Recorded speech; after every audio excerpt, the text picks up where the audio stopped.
Basing a season series on 6 games with 2 all-star filled teams can be deceptive. And while the Mets have the early East lead, the Braves are hitting their stride with a devastating homer barrage. Swing, fly ball center. Nimmo going back. Hit the track. Hit the wall. Matt Olson puts the Braves in front. 2-1 count. Swing, fly ball. What a left field. That ball is low gone. Dead power, and the Braves extend the lead. Now just a game and a half back. Charlie Morton goes to work with a series win on the line. The Braves try to cap an 8-2 homestand next on Bally Sports.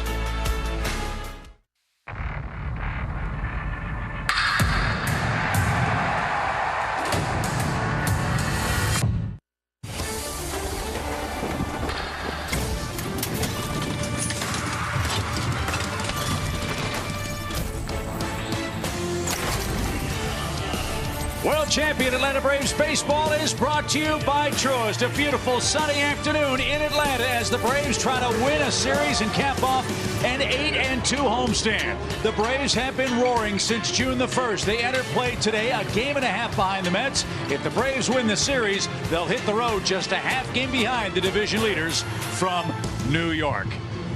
Welcome to our booth here at Truist Park, everybody. Chip Caray, Brian Jordan, Peter Moylan. Fellas, it's mid-July, but it's felt like October the last couple of nights here in Atlanta, and the playoff formula for the Braves certainly was on display in Game 2. No doubt about it.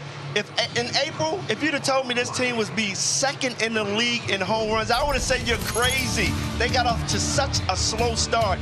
But in June, it's been incredible. The power numbers, and last night, another result. When you needed it most, the home run came through, and Matt Olson gets it done. And Duvall, how about Adam Duvall?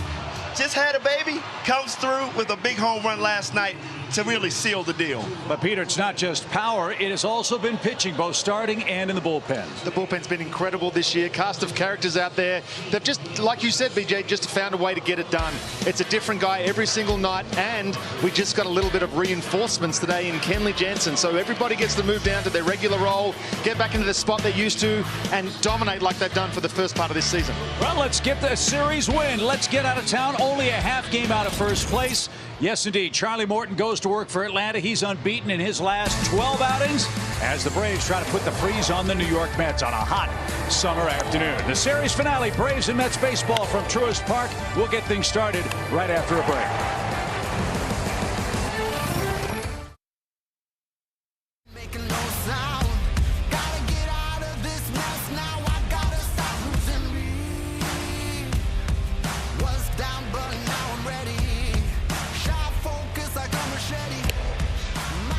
Charlie Morton is on a great roll for the Braves.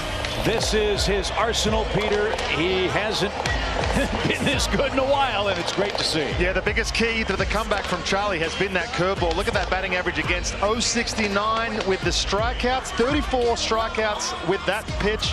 It's what's dialed him back in. He actually threw it 45% of the time last time out. That's how confident he was.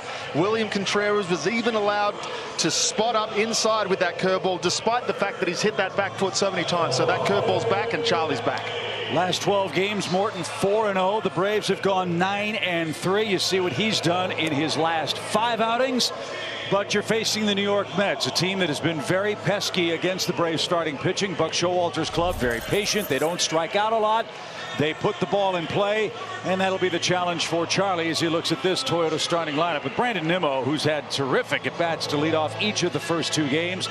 This, though, is not a very powerful New York club, with the exception of Pete Alonso. The Braves have a huge homer advantage, and the Mets, shall we call it, ping offense has really struggled to keep up with the Braves' long ball attack. With that in mind, as we set things up for Game 3, Brian, what are your 4 keys? Hey, Uncle Charlie, that curveball is going to be used today.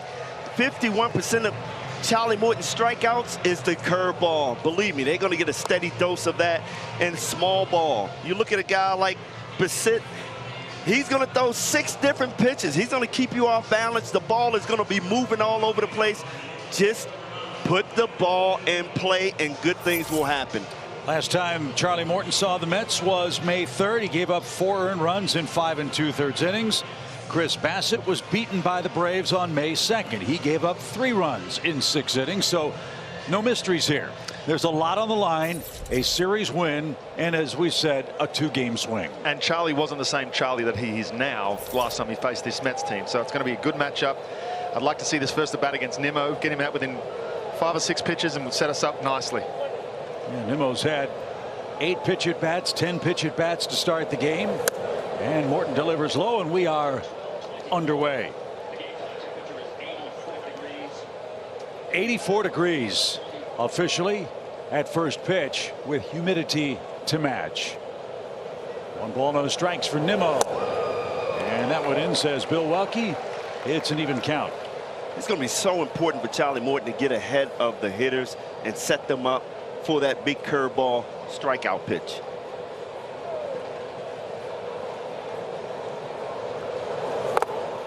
That hit his back foot and he swung. Yep. So it's no hit by pitch. It's strike 2 instead. And he's just walked that off like a champion too.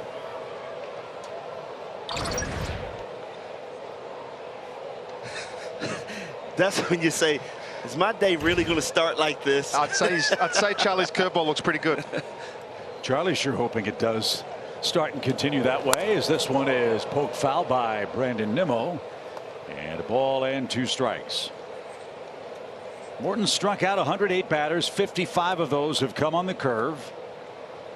And he has yet to give up a 2-strike hit in his last 28 opportunities versus an opposing hitter.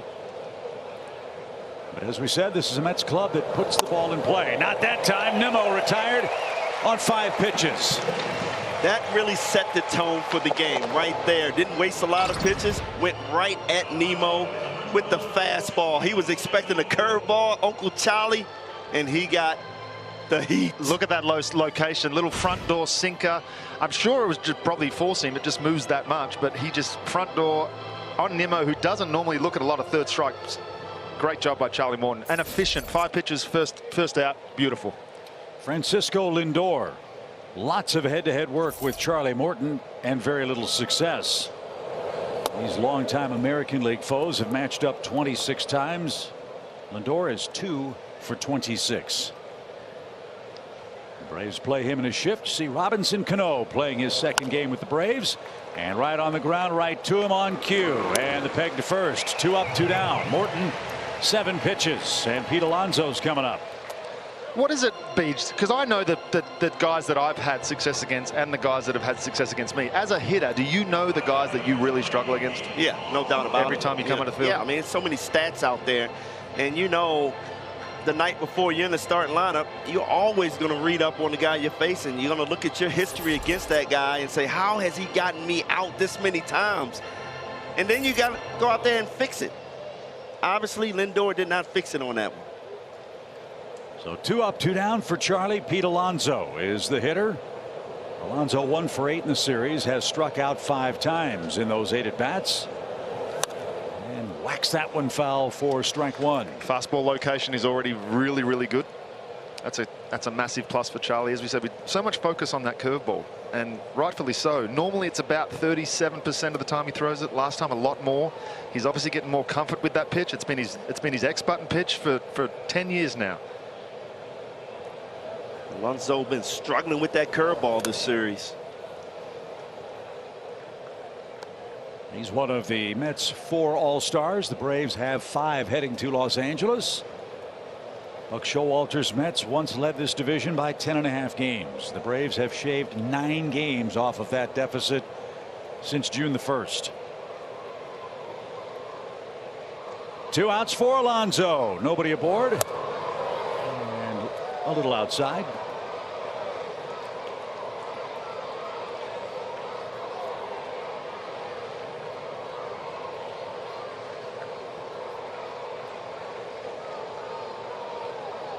Sinker in would be a real tough pitch for Alonso to handle because he is looking away. No swing, and Alonso coaxes a 3-ball 1-strike count. That's the villain for the Mets in this series. Luis Guillorme is on deck. He's batting cleanup for the Mets. Their cleanup hitter has 2 homers on the season. One of them came in this series. They're Big home run threat is the man in the box. Alonso has 23 of them, and a 3-1 count. Got a fastball and rifled it into left field. So you can live with that. It's 2-out hit, and here is Guillorme with a runner aboard here in the top of the first. Their lineup is a little bit like our bullpen. You see Charlie gets a 3-1 fastball. Pete Alonso doesn't miss it. Hits it to left field, but their lineup's similar to our bullpen. They've got a couple of guys out. They're trying to fill spots right now, trying to find out what's working. Guillermo's had a great open to this series. Why not reward him, put him in the 4-hole? Yeah, they're M&M boys. McCann, Marte, and McNeil all out so far in this series. McNeil on paternity leave, McCann with an oblique, and Marte's been bothered by a sore groin. We have not seen him play in this series yet. As Guillorme filling in is 3 for 6 against the Braves here in Atlanta. And an inside corner strike. Beautiful. Absolutely beautiful. We'll take that one. This is the ultimate quick turnaround. A late night last night. So much emotion, so much late inning drama. And really a show and go day for both the Braves and Mets, who get out of town after this 3-game series. The Braves head to Washington for 4 games. The Mets are off to Chicago for a date with the Cubs at Wrigley Field.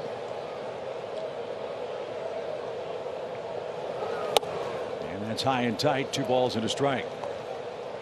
But look at where the misses are. They're not a foot off the plate. They're just off, just missing.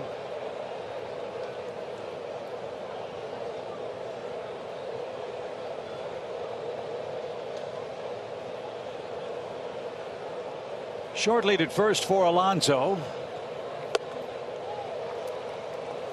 And so after 2 quick outs on 7 pitches, a hit and a 3-1 count follow to the next 2 Mets hitters. Mark Canha waits on deck.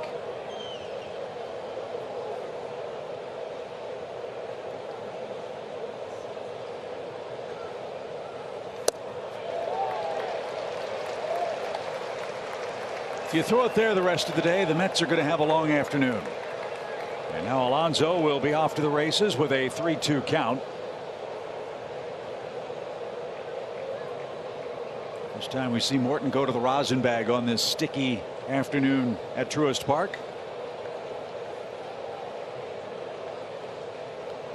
Charlie readies. Alonso takes off the pitch. He struck him out. Charlie Morton with a couple of strikeouts in the first inning. Alonso left stranded, and the booming Braves bats go to work in the home first. No score, just underway in Atlanta.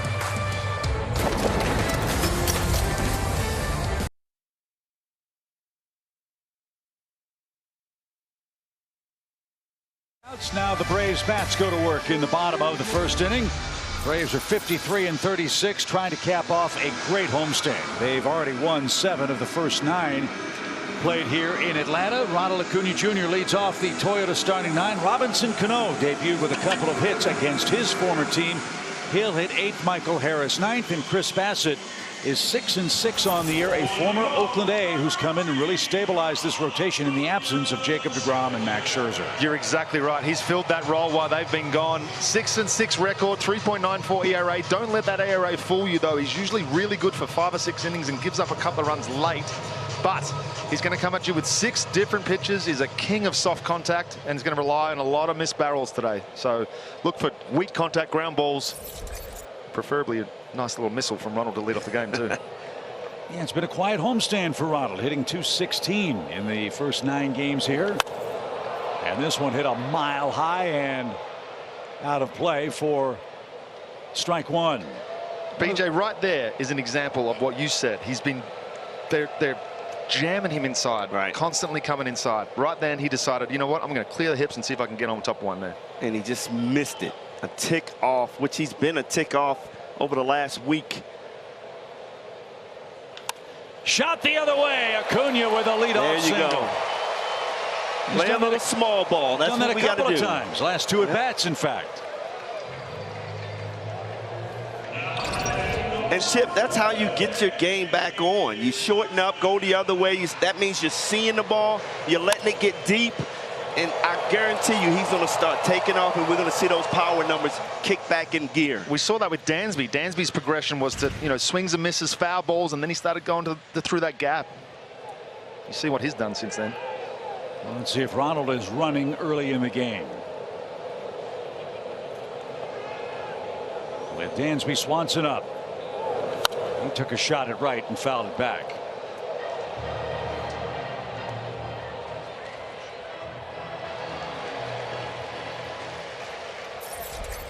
Ronald's got some new fast-looking shoes on at first base. Kind of a baby blue color. Oh, it's all about fashion, guys. Gosh, I wish I played in this era. You would tear this era up, BJ, with your fashion. You kidding me? These are kind of the Spencer Strider styled shoes, right? Spencer's are white and gold. Ronald has the high tops working.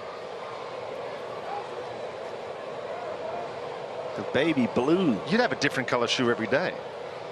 I would. You would, for sure. Yes. Well, it depends. If I'm hot in one pair of shoes, I'm going to wear that until I get in a slump.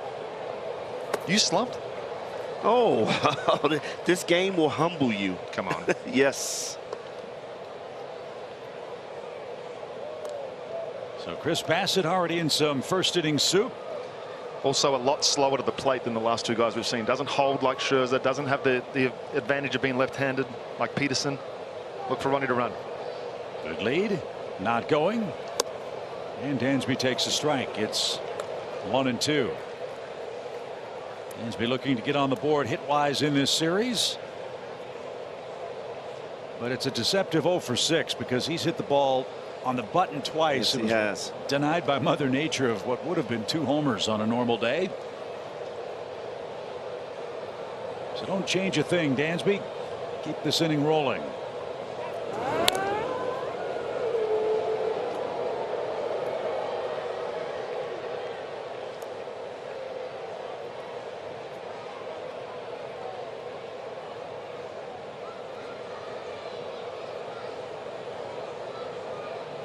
Another quarter step on that lead at first for Ronald.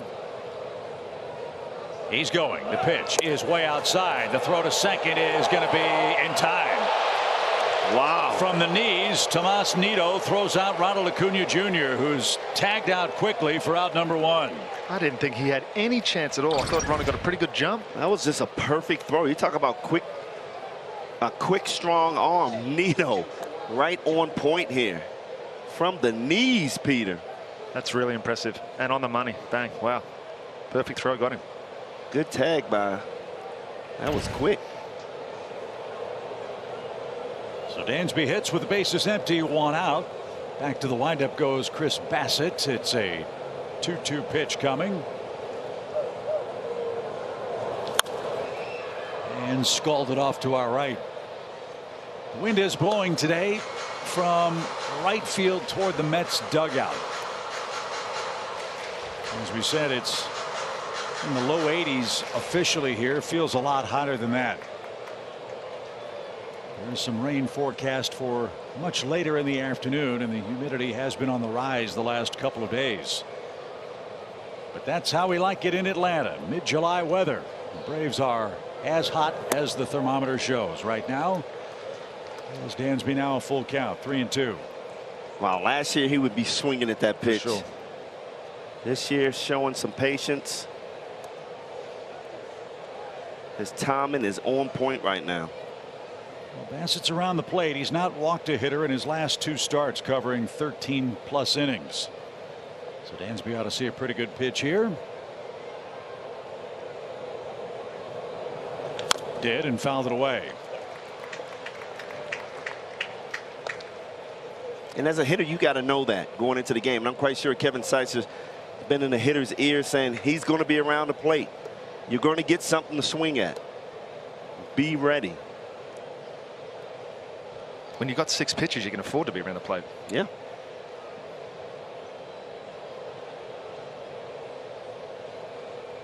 And he's thrown 4 of them to Dansby in this sequence. The pitch. Strike 3. Swanson thought it was up and away. Looked to be a pretty good pitch. And Bassitt comes back to get the Braves shortstop for out number 2. Wow, in that situation, I think Dansby was looking for something else, and he throws the heater borderline high there, but too close to take with 2 strikes.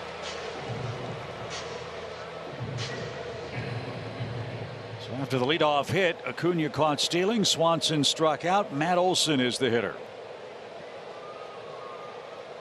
Talk about a big home run, the one this guy hit last night. Straightaway center off David Peterson for a Braves lead that they did not give up. 4-1 was the final for Atlanta in game 2. 8 of Matt's 14 home runs this year have been homers that have put Atlanta in front. So that is clutch to go along with his 33 doubles. 1 ball, 1 strike. And how about that? Coming into that at bat this series, he was 0 for 6 with 5 punch outs. But all was forgiven with that home run to center. That's exactly. Usually how it works. Who cares about those strikeouts? 1 ball, 1 strike. 3 defenders on the right side for the Mets. And Olson out in front. Hit that one hard, but into the seats. It's 1-2. You could definitely see the emotion from Matt Olson and Dansby Swanson in that high five when they got to home plate after the home run. He was fired up. That had to feel so good. Teammates with Oakland. Matt Olson, Chris Bassett, now opposing each other in the National League East. And that just missed for an even count. 2 balls, 2 strikes. And Chris Bassett is just one of those pitchers that's so hard to burl up a ball because he changes speed so much. And if anybody knows him, it's Olson right here.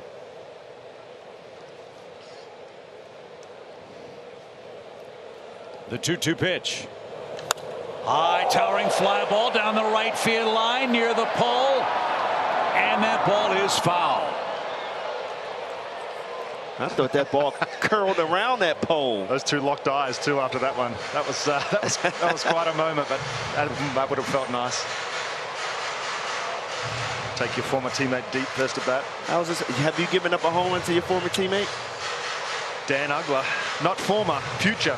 Oh, really? He hit me in his last at bat against me when he was with the Marlins, and then we traded for him the next. That's probably why. 2-2 pitch for Matt Olson, who just missed a home run on the previous offering. Now he wants a little time.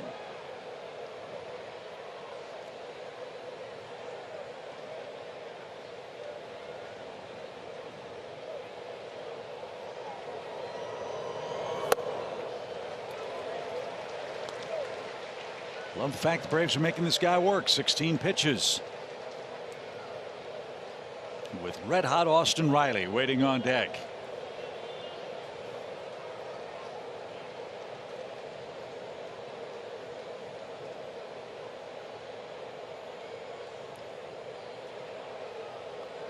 Bass is trying to play some games. Well, when there's 6 pitches, it's tough to go through them all every time you're trying to call for one.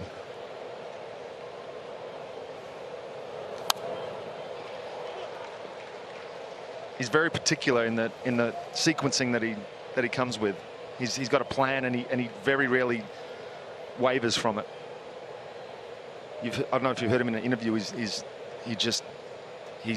New York love him because he's so honest and just gives you exactly what he's feeling. Full count pitch. Great at bat. Bassett is saying this guy knows me like a book. Every pitch I throw, he's fouling off or hitting the ball almost out of the ballpark. Well, it's going to take at least 9 pitches to resolve this at bat. And the 19th of the inning. And a swing and a miss. He heats him up upstairs. Morton with 2, Bassett with 2 strikeouts after a scoreless first inning.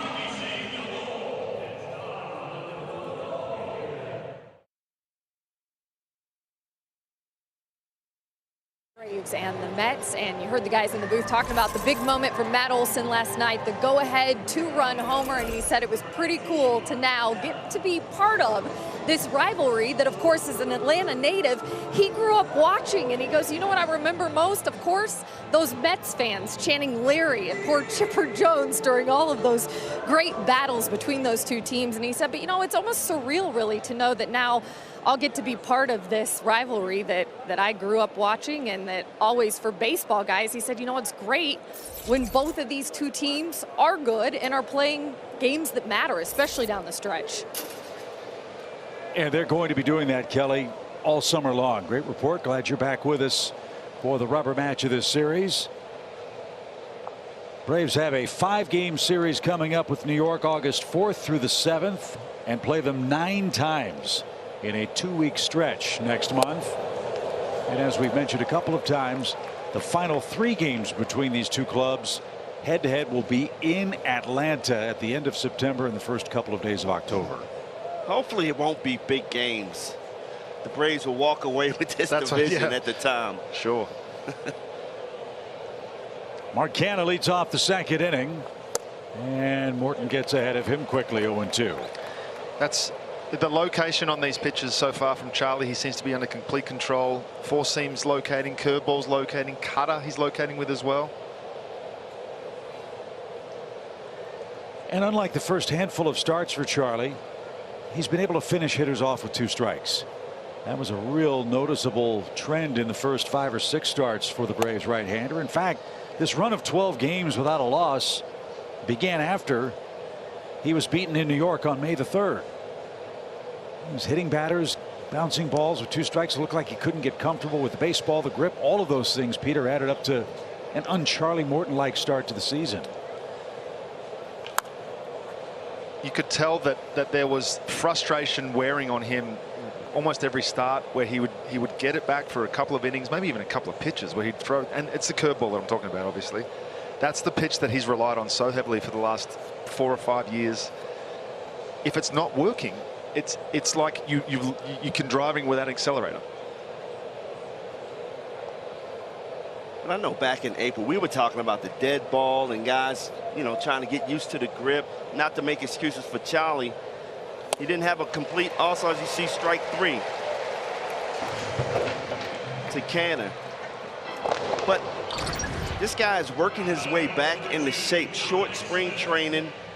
Didn't get off to a great start, but he just kept getting better, you know, slowly but surely as the season's going on, and now he's hit his stride. Well, it's the oldest cliche in sports, not how you start, but how you finish. And he's looking to finish his first half in good form. As you said, Brian, 3 strikeouts with 1 away in the 2nd. Dominic Smith, the hitter. He's the Mets DH today. I can't be 100% sure, but I did mention to Charlie when we were in Arizona that if he does pick it up a little bit, I might offer him a contract for the Melbourne Aces in the offseason to get some innings in. Yes, that's why he picked it up. I think that's what it is. There. Yeah. That's rifled toward right. And Acuna is there. Blue shoes flashing on the emerald green grass. Smith hit that one on the button, but Ronald's there for the 2nd out. Was Charlie receptive to your contractual offer? I can't tell you exactly what he said, but yeah. Well, I think we're still in negotiations. Yeah. For those of you who don't know, Peter, in the offseason will be managing in the Australian Baseball League, the Melbourne Aces. Yes, managing. That's right, everyone. I'm at the helm. I can still swing the bat. I know you can. You need a DH. Center fielder. Escobar unloads on the first pitch. Ronald doesn't even look at that. It's off the facade of the chop house. And Escobar has hit a home run, his 10th of the year. Mets haven't gotten a lot of those, but he ambushed him with 2 outs. And New York strikes first.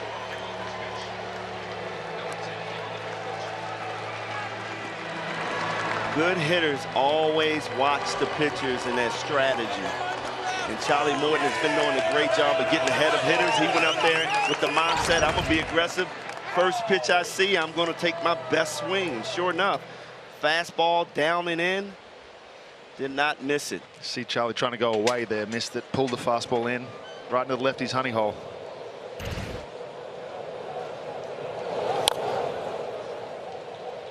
So Travis Jankowski is the hitter. A long home run gives the Mets the first run of this game. That's the 13th home run Charlie has allowed in his 18 starts.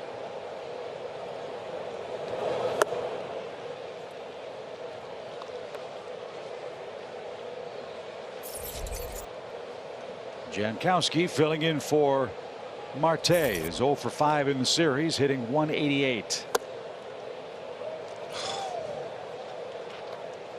And that was called low. 2 balls and a strike.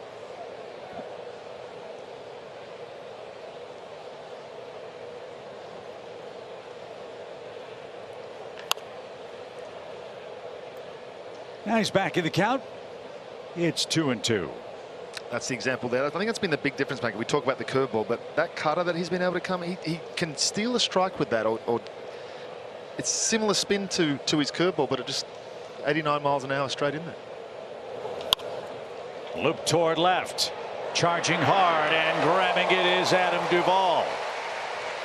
Mets get a run on an Escobar solo home run on the first pitch he saw today. 1-0 New York after 1.5.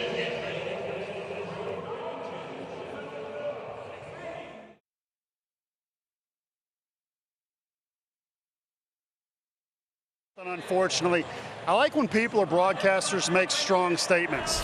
You know what? I like even more when they make strong statements and they got evidence to back it up.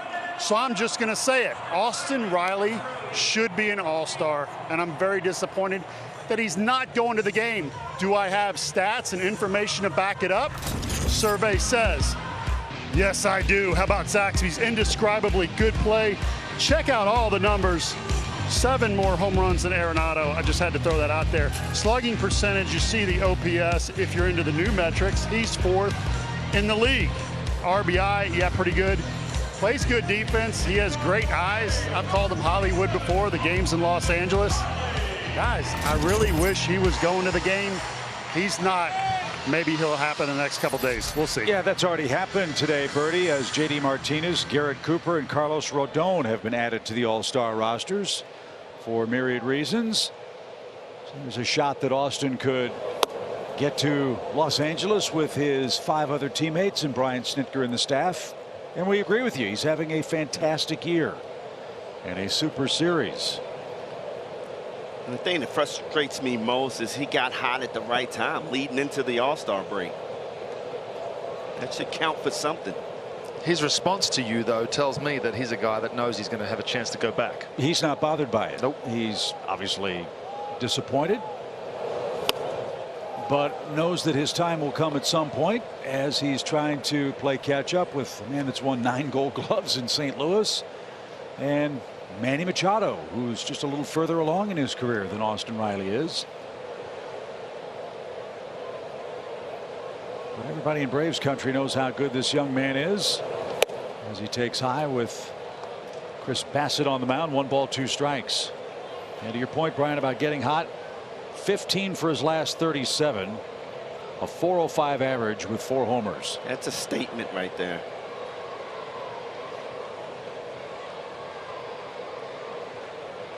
And a swing and a miss. Bassett has struck out the last 3 Atlanta hitters. His ball's moving all over the place to start. Now he's got a lead. William Contreras. He's had a good homestand. 4 hits. 2 of them have left the ballpark. I love the fact that he's starting in the All-Star game. Him and his brother, 2 starters. Wow. I know his mom and dad have to be proud of those guys. I asked him about that before the start of this series. First, the pitch from Bassett. It's a big curveball in for a strike. I said, were they crying when you called? He said, absolutely. I bet. Yeah. He looks like he's changed his stance again.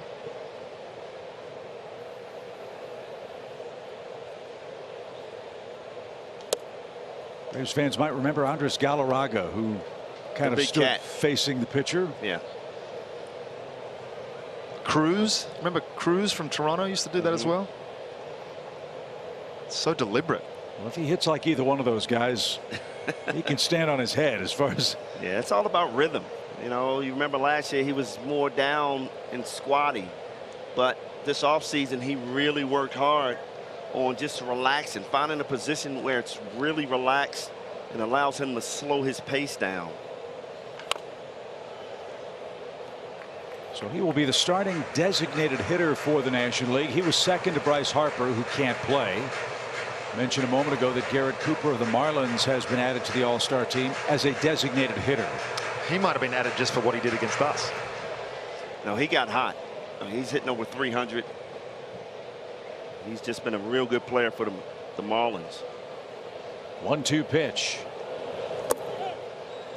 Missed badly outside, even count. Beach, I've never seen a hitter move their feet as the pitch is winding up, and he's taking a step towards his eventual starting hitting position as the pitch is coming towards the plate. You know, the key to hitting is being in a relaxed position and slowing everything down. And like I said, off season, you know, this is a big change from last year. He really worked on this, and it seems to be working for him.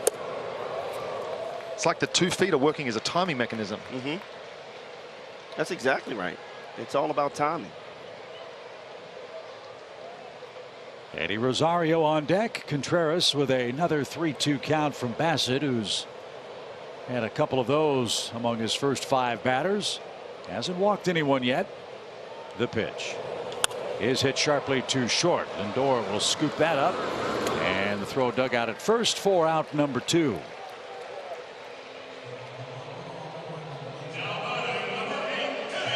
So 4 straight Braves hitters have been retired. Eddie Rosario is up. And he's had limited duty in the series. He went 0 for 3 against Max Scherzer in the opening game. The series as even as can be. The Mets won game 1 4-1. The Braves won 4-1 last night.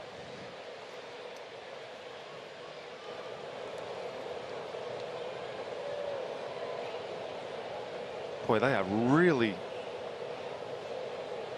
having a hard time getting on the same page.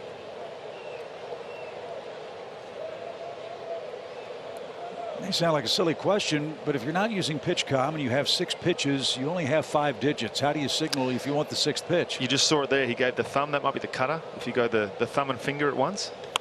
Lined into the right field corner. That's going to get down for the Braves' second hit. Eddie's on his way to second. The throw will be late, and a runner in scoring position for Atlanta. A 2-out knock for Eddie Rosario, his second double. You forget how good he was in the second half last year. He really was a force in the playoffs and struggled early on. It's so good to see him come back and get some big hits, Beach. I love when pitchers throw him off speed, because that's the pitch he's killing right now, because he's still working his way back into shape. Still having trouble with that fastball catching up. But, man, he is getting really close. And this team is going to be a different team when he gets hot. Well, one thing that isn't different about the Braves is their 2-strike and 2-out capability. The Braves have the 4th best average in the game with 2 outs. 257 as a team. Let's see if Adam Duvall can tie it with a base hit. He tried to hit another one into the Hank Aaron Terrace. Looks like the same pitch that he hit last night. It's the same exact pitch. Eyes would have lit up a little bit there. Adam starting to heat up. 6 extra base hits in his last 9 games played. He's up to 11 homers. Sharply hit to third. But Escobar's got that. And his throw is right on the money, and the Braves are out of luck. The Braves have 2 hits, no runs. Mets have a lead going to the third, 1-0.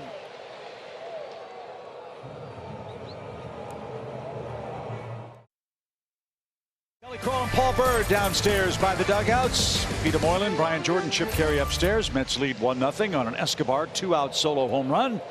Charlie Morton pitching well. He's scattered a couple of hits. And starts off his 3rd inning with the Mets' 9th place hitter, Tomas Nido. Catcher was 0 for 5 so far in the series.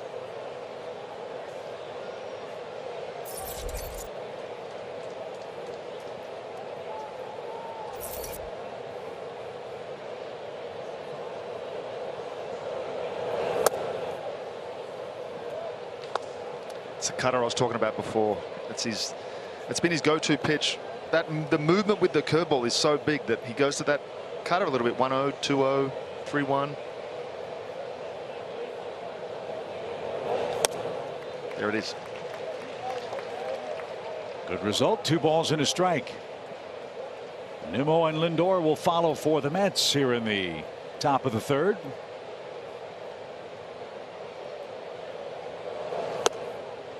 Overcooked that one. 3 balls and a strike.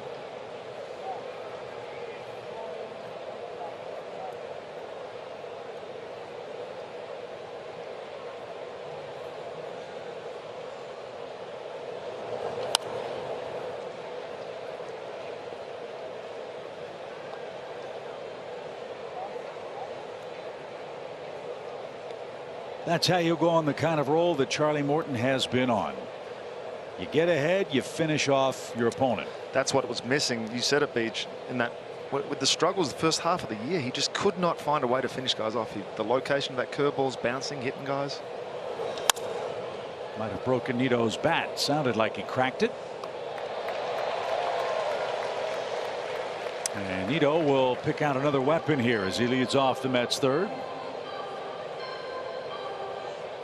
You know, if Charlie Morton was in his 1st or 2nd year as a major leaguer and he had gotten off to the kind of start he did, you start to wonder, okay, is he quite ready for this fight? The back of the bubblegum card is what I think reassured everybody that he was going to come around, and he has. Yeah, there was never a point where he wasn't showing signs that he still had the stuff. Flashes. It was never ever a question of stuff or whether he was going to be able to find it again. And missed badly inside, and a leadoff walk in an auspicious start to the inning with Nimmo, Lindor, and now Alonso scheduled with a 1-0 Mets lead. I just think when you're that good, which he was last year, expectations are so high. But people just don't realize, you know, coming back from an injury is not easy. And it took time. And now, like I said, it seems like he's getting in better shape and returning to the Charlie Morton that we saw so much of last year. The day started with this pairing, Nimmo versus Morton. Charlie struck him out on 5 pitches. And he gets ahead with a big curveball, strike 1. I get a really good perspective of Charlie's curveball sitting right behind home plate of just how long it looks like it's not going to be a strike from up here. It's 57 feet before it starts to turn in and cut home plate. It's almost like it's a tire hitting a curb and then it just kicks the other way, right? Exactly. It's that sudden. It's a darting late pitch. movement, late break, late movement. That's just hard spin, and he shortened it up too. That was the problem early on. It was so big and so horizontal, whereas now he's got more of a tilt, and it's easy to locate. So that's down and in. 1 ball, 2 strikes. Well, let's talk about Charlie's curveball. It's our Georgia Natural Gas Impact player stat. Since June the 1st, he's taken off with that pitch. This is why I call it his X button pitch. For those gamers out there, PlayStation, #1 pitch is your X pitch, and he throws it a lot. 45% of the time. Last time out, his average is about 30%, 37%. So when it's going good and he can throw it that much, like he did last time out, that's the difference maker. What is it? The X pitch on the game? What's that again? The X button. The X button on a PlayStation controller. Okay, yes. The X button is the main button. Gotcha. And that gets you the curveball. Nothing but curveballs for Nimmo. And this one right back up the middle is whacked into center field. So 5 straight curveballs. And Nimmo is on base for the 12th straight time on the road. As far as games played are concerned, and the Mets have a threat. Leadoff walk. And it was a 2-strike pitch, ending that streak for Morton, and 2 aboard for Francisco Lindor. Look, Nimmo's been getting a steady diet of those pitches. At some point, you leave it up in the zone. He's a good enough hitter. He's going to make you pay. His first at bat, he got a steady diet of curveballs, but he got him out on that fastball up and in. Well, Charlie could use a strikeout or a double play. Ball off the bat of Lindor, who again is 2 for 27 now lifetime against the Braves right-hander.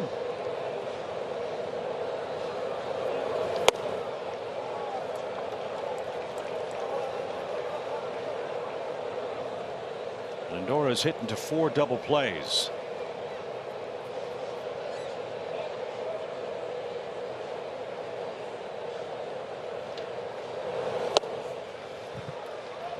So the curveball this inning's been kind of in and out.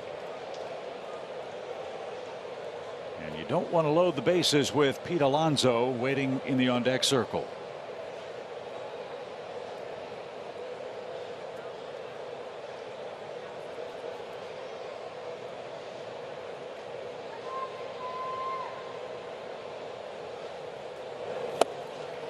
Overpowered him there. 2 balls and a strike. Good 2-0 pitch there. Fastball up in the zone. You know Lindor was looking to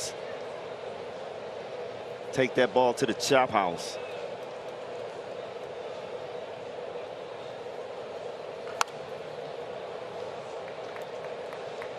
So he's got him set up now. It's 2-2. What are you throwing right here, Pete? That's a great question. The scouting report would say curveball. It seems like he's steady diet of those, but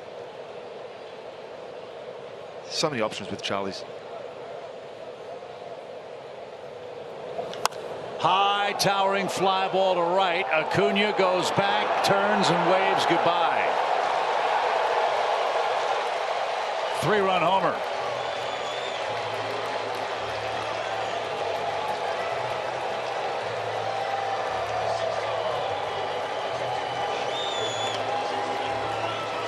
So some revenge for Francisco Lindor. The Mets with a couple of 2-strike hits in the inning. And the trouble really started with a walk to the 9th place hitter. And it's 4-0 Mets with nobody out in the 3rd inning. Trying to go away with a fastball, missed middle and up. Lindor put a good swing.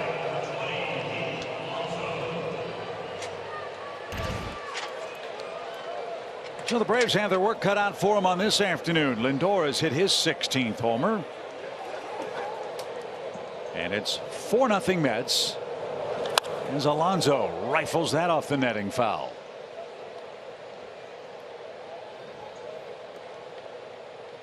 Alonso will represent the Mets in the home run derby. Lindor might want to join him after that towering shot into the chop house.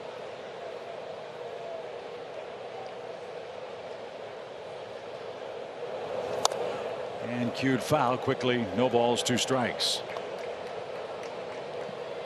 It happens so often. That leadoff walk is it just opens the door to so many problems, especially when it's the 9th place hitter. We've seen that with the Braves lineup with Harris when he gets on, and the fun offensively the Braves have had.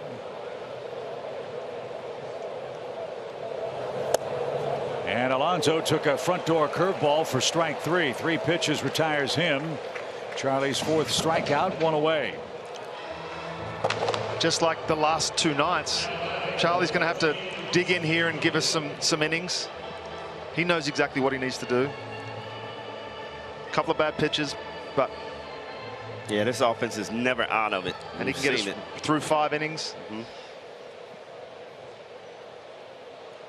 Do what every starter's been doing when their time comes up and give us a chance to win. Outside to Guillorme, who struck out to end the 1st inning. He said the Mets are not a powerful offensive club. Entering this game, the Braves have out-homered the Mets by 50 before the All-Star break. 136 homers for Atlanta. New York had 86 entering today's play. But New York leads 4-0 on 2 long homers, one by Escobar, one by Francisco Lindor. If you're just joining us.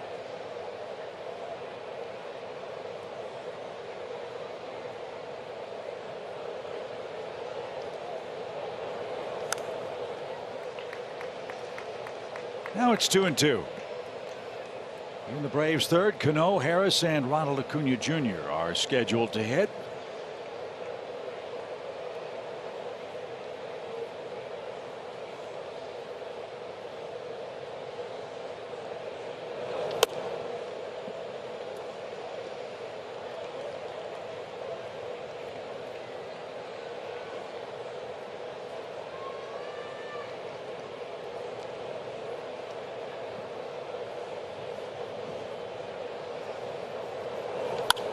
Up the middle, Dansby ranges to his left. Tricky hop, long throw, pretty play to get Guillorme. That was a lot harder play than what he made it look like, as he often does. This ball was bouncing all over the place. And I love the way he was able to get his body in front of it, get the glove out front. It's just the way Washington, my man Wash, teaches it. See that kick out of the foot divot? Perfect throw.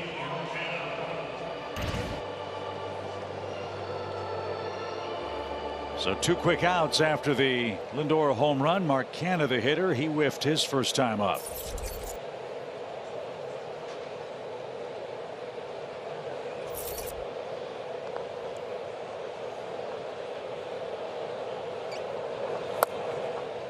And a little low, 1 ball, no strikes. The first pitch strikes where he was very effective early on. That's gone away now. 7 out of 14 in throwing strike 1 is Morton, as he faces his 6th hitter of the inning, fielder Mark Canha. Almost got hit. 2 balls, no strikes.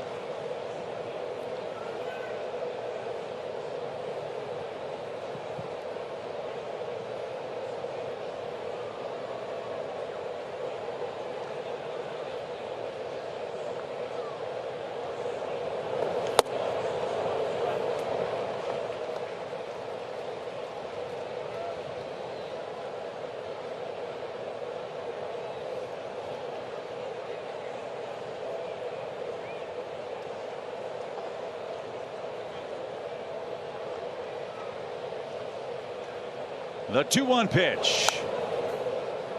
Now it's even. Charlie's had to pile up the pitches in this inning. Walk, single, homer. Now strikeout, ground out, and a 2-2 pitch. Chris Bassitt enjoys a 4-run lead.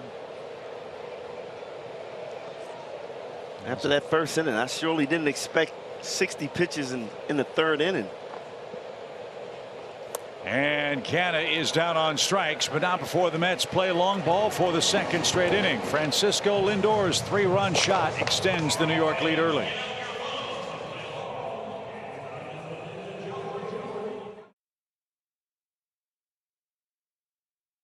And as we've said, this is a very powerful Braves offense. A bloop and a blast here and there. You can get right back into this game quickly.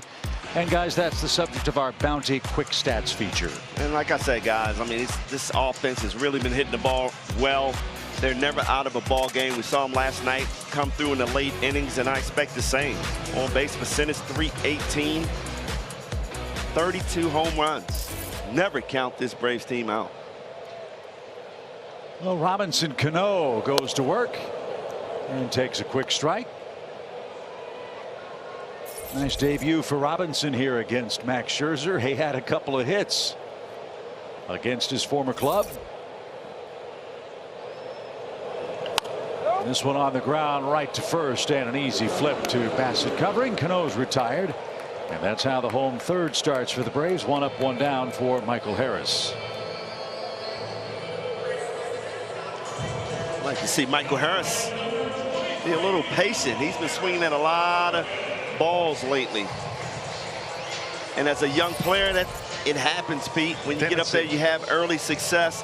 You think you can hit every pitch, and all of a sudden, the starters are saying, I don't have to throw this kid a strike. Right. Let's see what happens. Yeah, he was very patient early on, taking his walks.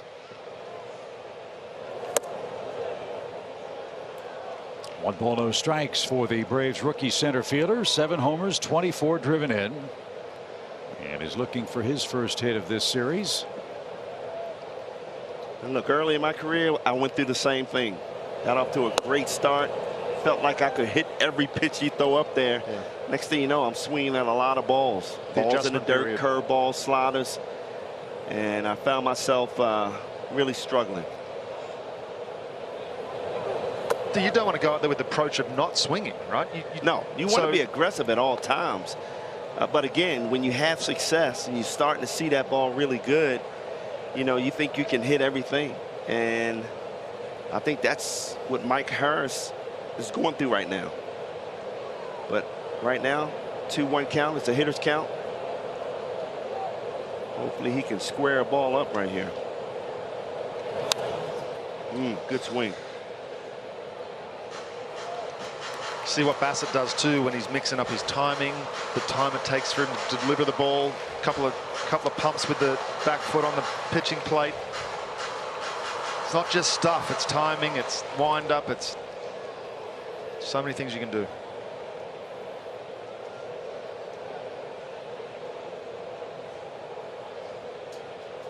Two balls, two strikes.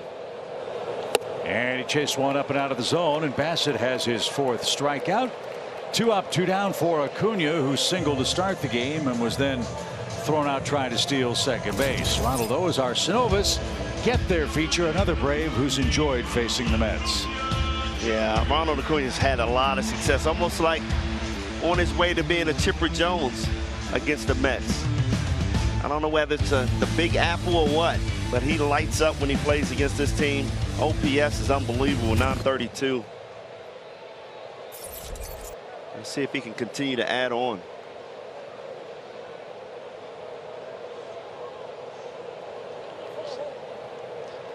Saw the long pause there. Nice job by Ronnie. You think he's learning from Scherzer? Because Scherzer does that a lot, you know, to keep hitters thinking, guessing.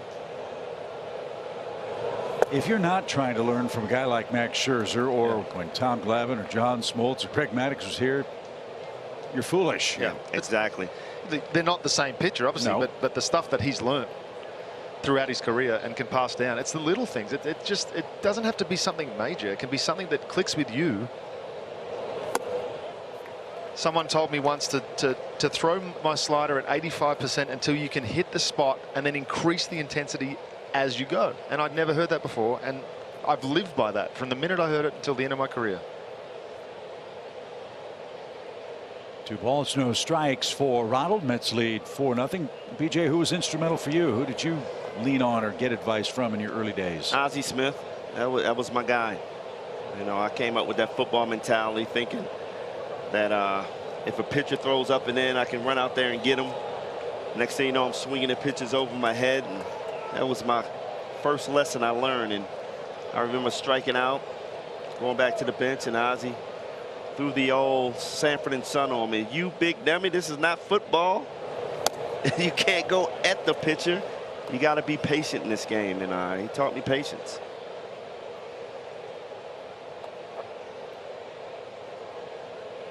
Two balls and a strike. I don't know if Bassitt just mouthed curveball to Nido, but it sure looked like it, and he threw one and it missed. Games, he's taking his time throwing the pitch. Ronald's stepping out, just threw a 71% mile-an-hour curveball. Check swing. That was ball 4. Instead, it's a full count. And Bassitt has not walked a hitter in his last 2+ starts. He's had some deep counts. He's up to 45 pitches, but he has the luxury of a big lead. The pitch. And that was just off the plate. Oh, wow. Guillorme at second. Flipped the glove up thinking, hey, we got strike 3 like a little leaguer. Instead, he flipped the glove toward Lindor and had to go pick it up. So instead of strike 3, it's ball 4. First one of those. And Acuna's aboard in front of Dansby. A long ball here cuts the lead in half. I know one thing, when Guillorme gets back up, and he better be swinging at every pitch. Dansby was caught looking. So he's 0 for 1 with a strikeout. Keep the line moving if you can. Pitch. Slow curve is rolled foul. It's funny too how the art of pitching has evolved over the decades. Remember in the 80s, the split finger pitch was in vogue. Then in the 90s, you know, Kerry Wood, the hard slider, then the cutter. Well, it seems like baseball's kind of evolving again, you know, going full circle. Slow curves are coming back, Brian and Peter. Exactly. I mean, you look at Gosselin getting guys out at 85, 86 mile an hour. Whether it's sinking, it's moving. Runner goes. Nido again from his knees. This time the throw is going to be late. Steal number 18 for Acuna. He's in scoring position. 2 outs. I love that. No quit in Acuna getting thrown out his first time. He said, I don't care. I'm going to steal the next time. Staying in that aggressive mindset is so important. And he knows we got to take it one at a time to climb back into this ball game. Yeah, a lot of baseball left to be played today. Even count for Dansby, looking for RBI number 51. Didn't get a slider. It's a ball and 2 strikes. Dansby has been so good in this situation all year long. 2 outs, 2 strikes. Runner in scoring position.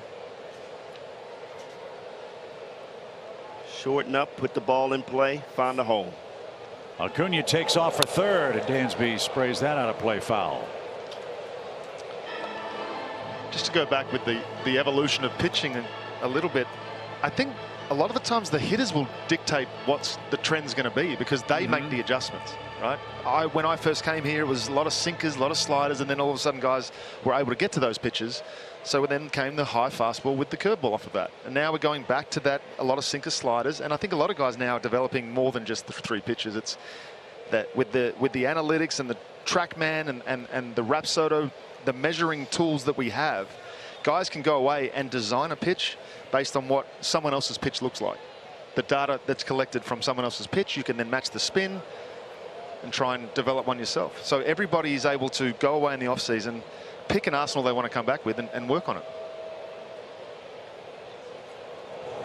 Way outside for Dansby. It's 2-2. To your point about Dansby being so good with 2 outs and runners in scoring position, he's hitting a team high .382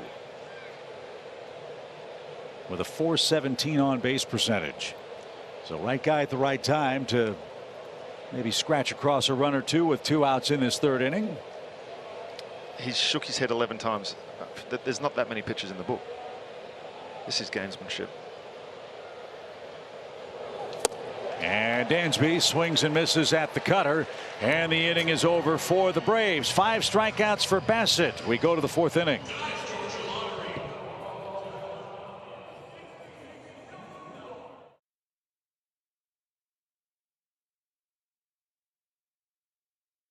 $0.99. Watch all out-of-market regular season games live or on demand, plus MLB's Big Inning. Blackout and other restrictions apply. Visit MLB.tv for all the details. 4th inning. New York leads at 4-0. Dominic Smith gets things started. He lined out his first time up, so he's 0 for 1.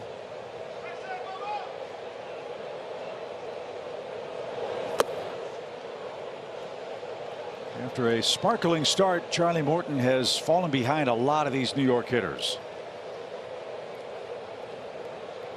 He's thrown strike 1 to 7 of 15. Mets batsman so far, and he's gone 3-0 across the shoe tops here. Leadoff walk is what caused him a lot of difficulty in the 3rd. That was punctuated by Lindor 3-run homer. Looks like he's just struggling with command. I don't know. Look, the last 2 starts, we see pitchers grabbing on the diamond drive, whatever you call that bag out there, Peter. Yeah. Pitchers. The rosin? Rosin, yeah. They're having problem with the grip. Yeah. Is that, you think that's Charlie's problem? I haven't seen Charlie. He might have reached for it one time, but he's having a bit of trouble with the landing spot. I was just going to say he keeps kicking the dirt out of the landing spot. Maybe he's spinning off, not able to get his spikes caught in the dirt.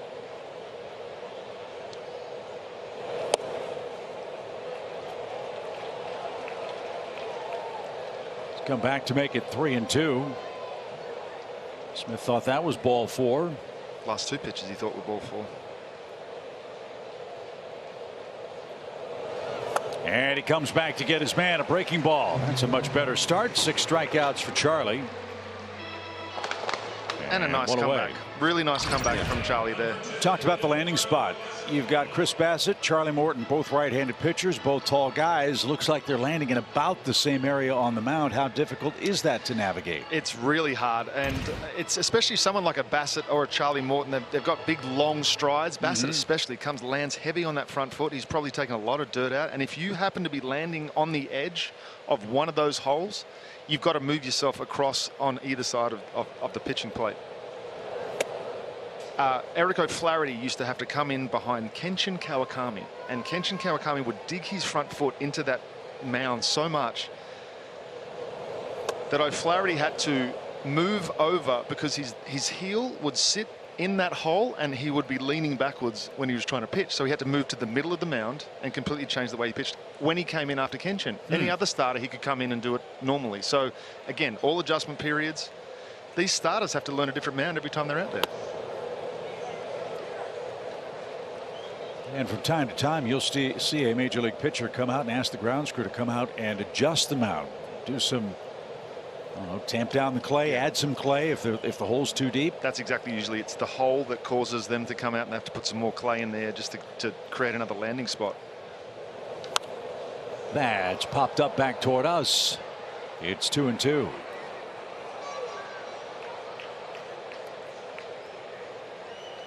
I was lucky because I had a shorter stride than a lot of guys, so I didn't really have a lot of trouble. Where I would get in trouble is I would dig a hole on the right-hand side towards third base side because of the way my back foot finished.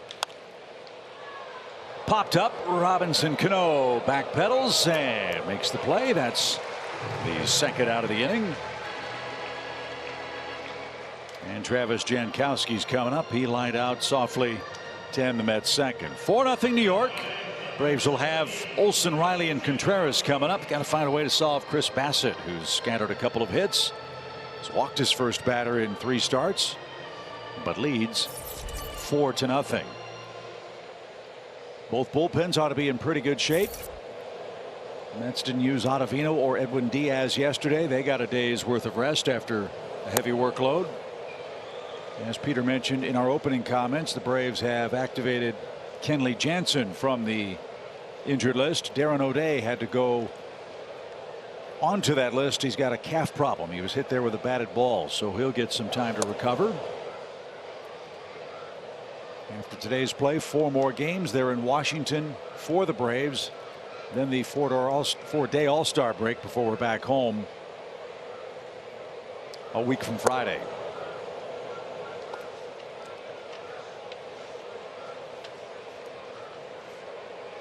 And when we get back, it's going to be a lot of fun. Mike Trout, Shohei Ohtani. The Angels will be here for a 3-game set. And a quick trip to Philadelphia, then back home for Alumni Weekend when the Diamondbacks are here. It'll be great to see all the Braves greats of years gone by here with the Hall of Fame induction into the Braves Hall of Fame. Joe Adcock, Joe Torre, Leo Mazzoni, this year's inductees. Yeah, Leo, my man. Can't wait for that speech. Love him. He's always texting me during the game about the pitchers. Love him. Well deserved too. With a great career. But I can't wait to see Ohtani. Yeah, because you don't have to hit him. That's outside. Or pitch to him. Or pitch to him. That's right. Well, I'm excited to see guys like that come to our ballpark, and I'm really excited about the new schedule that baseball will have next year. It won't be a once every 6 or 8 year occurrence when other stars from the other league come to your place in interleague play. I think that's going to really help market the game a lot more effectively than we've seen over the last 15 years or so. Just the overall fairness of it, though, Chip. It just makes the league a lot more even. You get the true best 12 teams in the playoffs based on that schedule. That is under the glove of Olsen, who tried to play that on a short hop and couldn't. And Jankowski is all the way around, and Nito is on base for a second time. So a little extra work here for Morton, as Matt tried to scoop that, couldn't get in front, or didn't get in front, and the inning will continue. Wow, I must have had a lot of spin on this ball. Hit off the end of the bat. I just think that spun away from Matt Olson.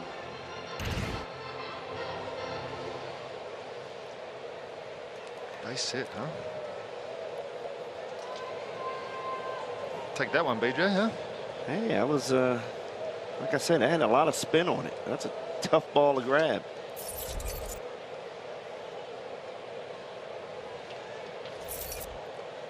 Here's Brandon Nimmo, 2 on, 2 out.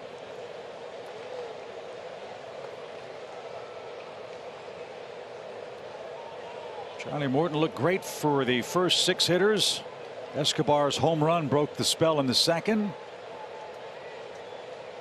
And now after the Lindor homer in the third, he's got some 4th inning trouble. 2 quick outs in this 4th too. That's what happened in the 2nd inning. And the first pitch Escobar saw today, he hit on a bounce into the chop house. So he's had to work hard.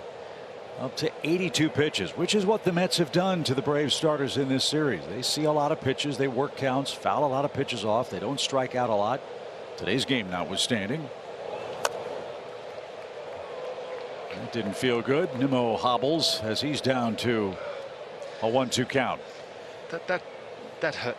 That's got to be like, compare that to getting hit by someone on a football field. Oh, I know that hurts. I mean, especially when you got to get back in there and you know that pitcher's going to throw the ball in again. Of course. So I feel for Nimmo right here. Ooh, on the inside of the knee. Yeah.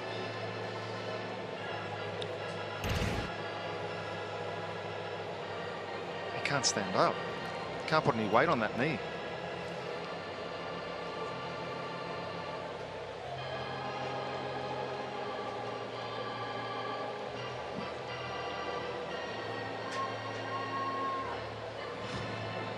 Now that he has some feeling in the leg, he's going to dig back in. And you know where Charlie Morton's going to go again. Back inside with a hard slider down and in. You could freeze him with something backdoor too, but he's probably thinking right now he's coming with something hard inside. Nice of Charlie to give him a couple of extra seconds before he punches him out. 1 ball, 2 strikes, 2 on, 2 out. Ground ball slowly hit. Cano's got it. And the throw to first is in plenty of time. The Mets threaten, can't add to their lead with 2 outs in the 4th inning. Heart of the order coming up for the Braves. It's 4-0 New York in game 3.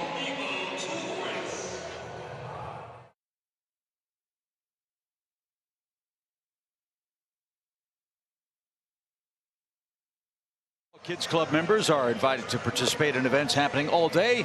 Fun games with Blooper in the Plaza, a Tomahawk team dance clinic, Kids Club member parade on the field before the game, and a whole lot more. Sign up for Kids Club to be the first to know how to be part of the fun at Braves.com/kids. Summer campers are here today on a hot afternoon. Mets lead 4-0. We're through 3.5 innings. Matt Olson will get things started. He certainly did in game 2. Fastball up in the zone. He did not miss that pitch. He barreled it up straight away center field in the bushes. Watch his high five. Had to feel good. Well, as we said, most of Matt's homers have given the Braves a lead. What's also interesting is when he's hit them, not just in the run column, but at the time of the game. Matt Olson's hitting .305 the 6th inning or later. So in keeping with what the Braves offense has done against opposing teams' bullpens, he's been right at the top of the list of very productive Atlanta hitters. Well, if he can somehow figure out a way to give us the lead with 1 swing here. Hey, 1 at a time, 1 at a time. I kind of like that rule. You get 1 shot in the game with 1 swing down 3 runs or more to. Oh, come on. The game is changing already. Come on. Might as well. I mean, why not, Ryan? That was one of the rules that was floated. 1-1 pitch is on the ground, and at second, friendly hop. Norme makes the play. Kelly, despite the out, there have been some changes to the plate for Matt. Can you tell us what those are? Well, one of the things he was just saying last night as you guys showed that home run was just that, you know, he doesn't feel like he's been completely locked in, or that everything's really clicked for him yet. So he goes, it's nice to see results like that last night, but certainly looking for improvements here in the second half, guys. So, BJ, I'd be curious to hear from you. I mean, I know there's a lot going on with that swing. We've talked about it. He's kind of minimalized some of it, but anything adjustments-wise you think you'd like to see from him? Well, you know, it's such a unique stance where he holds his hands away from his body. I mean, that's the first time I've seen a hitter actually hold those hands that far out when I watched him in spring training. I talked to Kevin Seitzer about it. It's like, Kevin, how can he get those hands in and drive balls? But this is what he's been doing on his whole career. It works for him. So now you got to adjust off of that. Little pop into shallow center. Long run, and it's going to drop in front of Jankowski. Austin Riley has a bloop hit. He'll take him any way he can get him. There's the bloop. Now we need a blast to get on the board here. Hey, putting the ball in play any way you can. A slow curveball off the end of the bat, but Riley's just so strong. He can still get that ball to the outfield. Going back to Matt Olson. He may need to make some changes with his approach and how he holds his hands, per your suggestion. Is that harder for a veteran player to do than, say, a Michael Harris, who's also already made a change in the first days of his big league career? Yes, because you've been set one way for most of your career, if not all your career, and all of a sudden you're asked to change a little bit. The only changes I think you can make at this point is maybe dropping your hands down a little bit. But the important part for Matt Olson is keeping that front side in. And we've seen him open up in that slider way he just can't get to. So he has to fight to keep that shoulder in. And hopefully he's still making adjustments. It will come in the second half. I think the most impressive thing for me as a pitcher watching him, you see those hands out there. You think you can come and get him inside, or you think that he's not going to be able to hit the ball the other way. But he does. He drives that ball the other way as good as anyone. And I've said this a million times. With all the unique stances in the batter's box in a big league game, Contreras certainly applies here. When they get to the point of the contact with the baseball, everybody looks almost identical. Almost the same, yeah.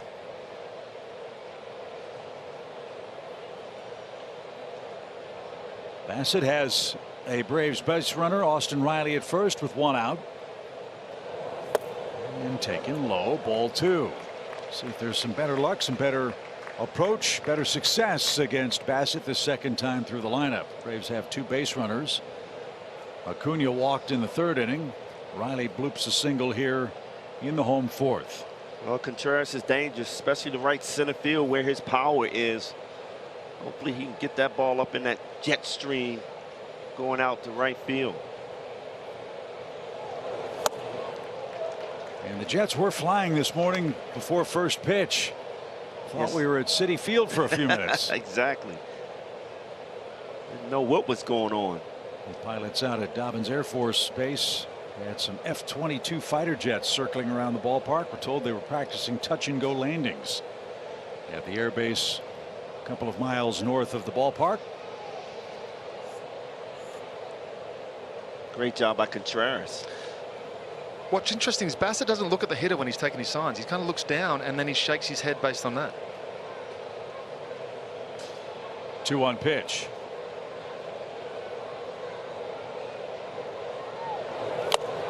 And now it's 2-2. He is just mixing his timing as good as I've seen anybody. He's not in a rush at all. He's going to pitch when he's ready, and he's going to throw his pitch. I would always get, if I shook off too much, I'd start to get worried that you know, I was going to offend somebody. So, and especially early on, Bassett knows exactly what he wants to do. Cue shot right back to the mound. He'll load up and fire to second for one. The peg to first is late. And Contreras is aboard with 2 outs as they force Riley at second base. And Eddie Rosario's the hitter. He doubled his last time up. Well, one reason why Bassett doesn't have to look at the hitter, they're using PitchCom. Yeah. Saw that with Nito. And more soft contact, something he has specialized in on the mound for the Mets. And it works for pitchers, because I remember Nomo back in the day where, you know, he would do that pause and you know, you're up at the plate, you're sitting there like, oh, now your timing is off. So it does work, and Bassitt is feeding off of it right now. Low and away for Eddie. 1 ball, no strikes. So deliberate. Every single look at, I mean, he's thinking through every single pitch more than I've seen anybody at this level. You never called games when Steve Traxel pitched. Remember, Brian? Yes, I do. Former Cub Human great. rain delay. Pitch for the Mets. 1 ball, no strikes.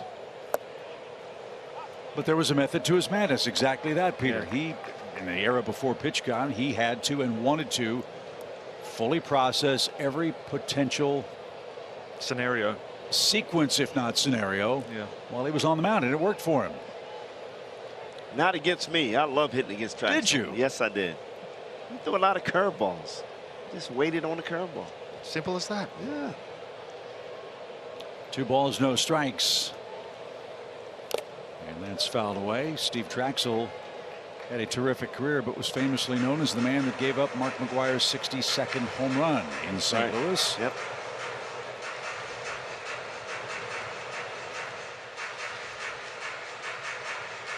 A record that was held by Roger Maris.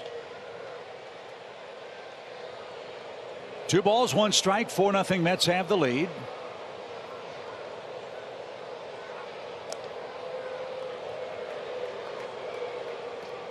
It's about the only thing bad about the deliberate pace a starter can use, Brian, is sometimes your infield and outfield is saying, let's get on with it already. That's the problem, yeah. You won't see a lot of great plays played behind a slow pitcher because you're on your heels waiting. That's why I love guys like Greg Maddux who just catch the ball and get back on that mound and go. Allows you to stay on your toes. 2 balls, 1 strike. Smoked into the right field corner again. This one is fair off the wall. Well played, Jankowski. Rosario hesitated. The throw came back toward first. He ends up standing at second. And the Braves have another threat, this time with 2 outs. They're at second and third for Adam Duvall. I tell you, for a hitter like Rosario, this is exactly what you want to see. That off-speed pitch, because his timing is perfect with the slower pitch right now. It's not a good strategy against Rosario. I don't know why he hesitated. Great job right there. reading the throw. He was going to stop because he saw the throw coming in, and then he saw it coming over his head and put on the afterburners again and made it to second. How about a Duvall clutch hit right here? Hit the ball hard to third, but was retired with Rosario at second base. It gets you 2, get you back in the game. It's 4-0 New York.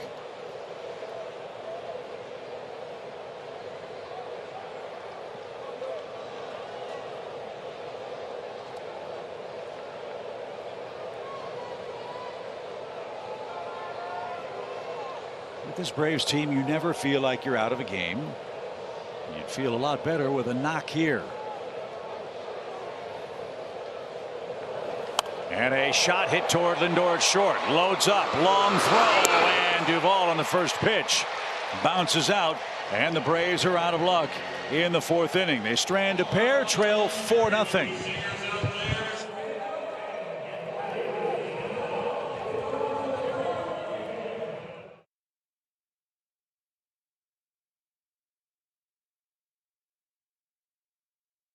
Xfinity. Supercharge your home with supersonic Wi-Fi, unbeatable internet, only from Xfinity. And by Synovus, the bank that helps you get there. Braves have had some chances against Chris Bassitt through the first 4 innings. Haven't broken through yet. Charlie Morton could use an easy inning. He'll face Lindor, Alonso, and Guillorme, trailing 4-0. The Mets have hit 2 homers so far on the day. Lindor, the big blow, the 3-run homer. His last time up, and like most major league teams in today's era, you get 4 runs, you feel pretty good about your chances.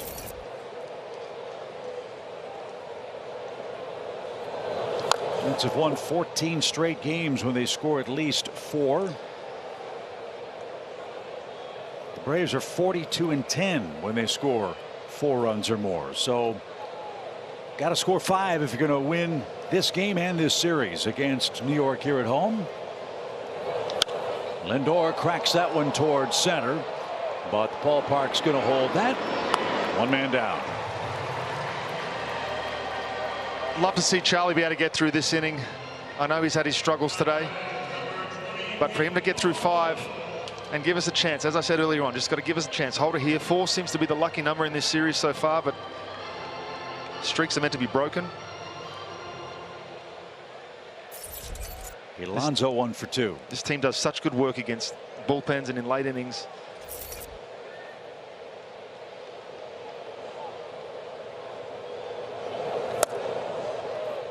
Even talking to Mets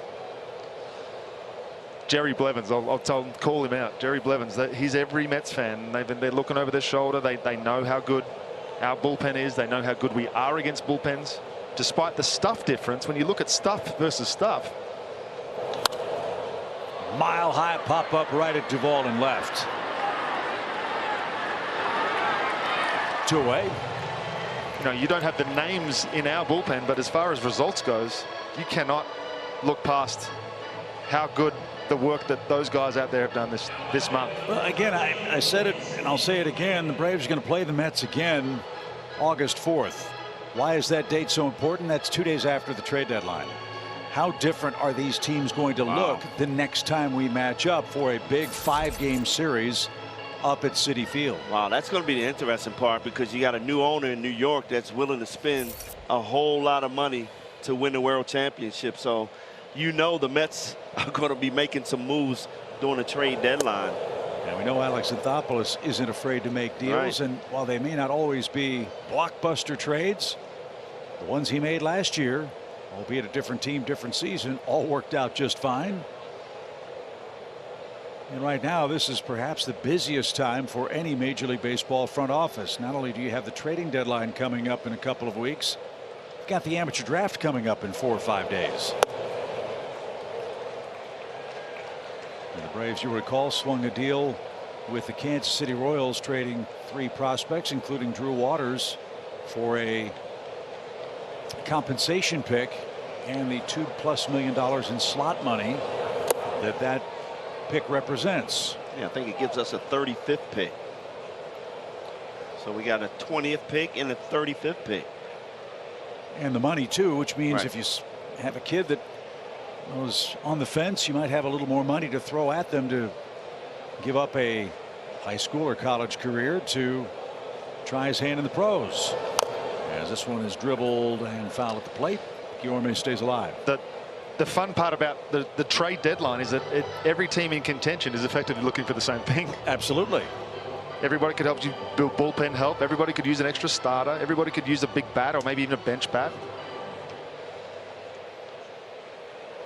What I think will be fascinating is to see what teams like the Yankees do. They've got a 14-game lead, right? I mean, they're going to the playoffs, but do they have enough to get to the Fall Classic? We shall find out. Morton has a 1-2-3 inning. First one of those. 8-9-1 coming up for Atlanta.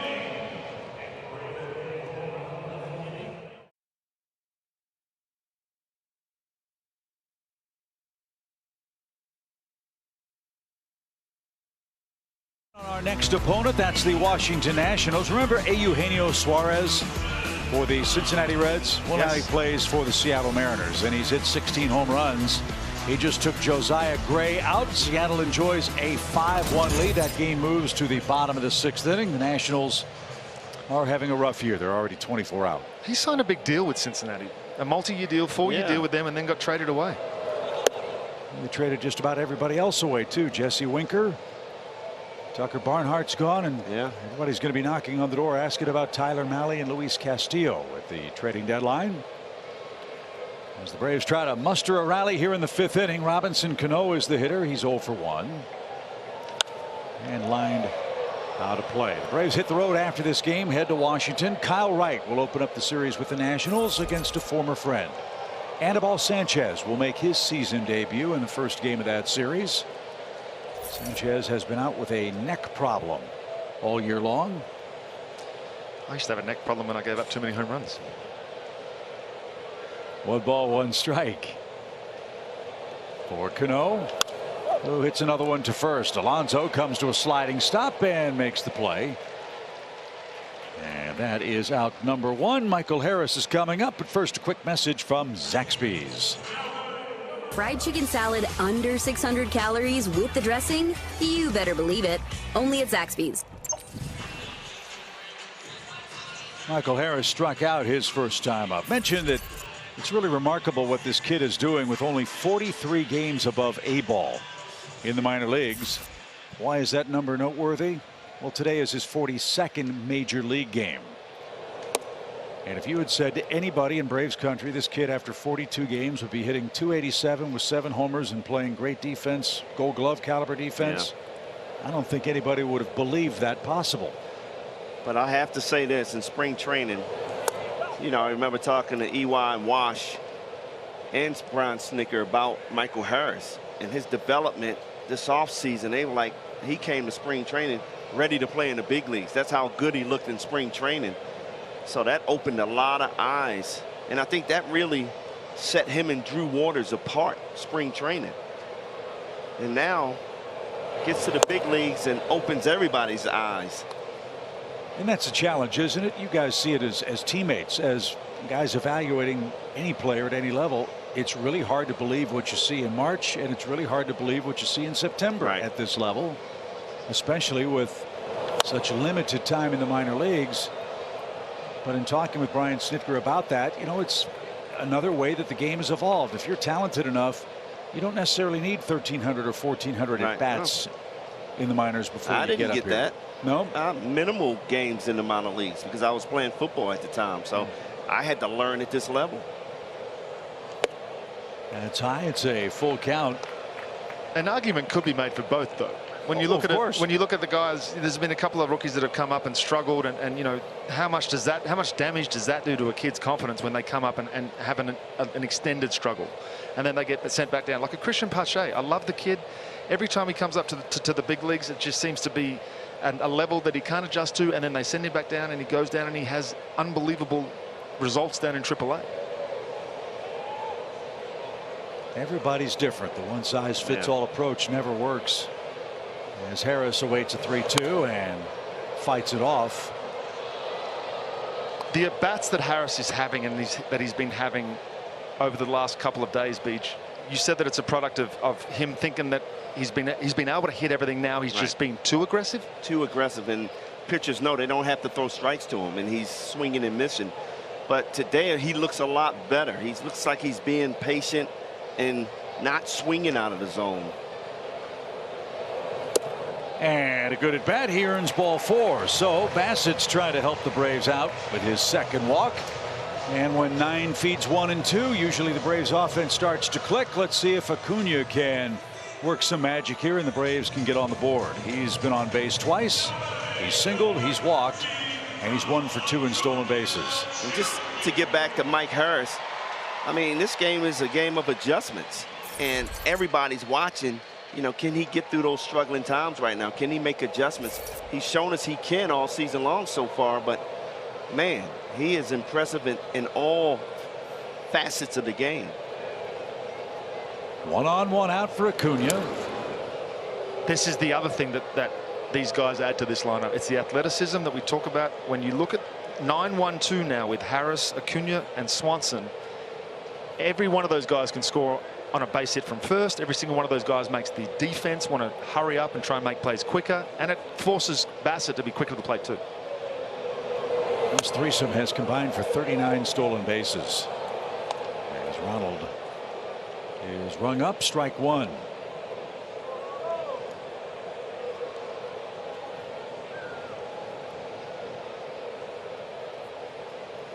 Well, Ronald got off to a great start, just hitting the ball to second base for a single. Keep the line moving. A bullet hit toward right, but Jankowski is going to track that down. Ronald tried to do the right thing. It stayed up too long for Jankowski to make the play, and 2 are out. Did a great job of getting his hands in. At least he was thinking that way.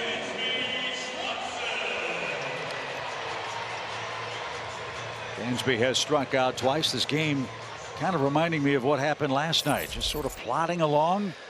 Didn't have a whole lot going offensively. Then one swing of the bat ignited everyone. I think the 3 at-bats we've seen from Ronald so far is setting him up for something special towards the end of the game.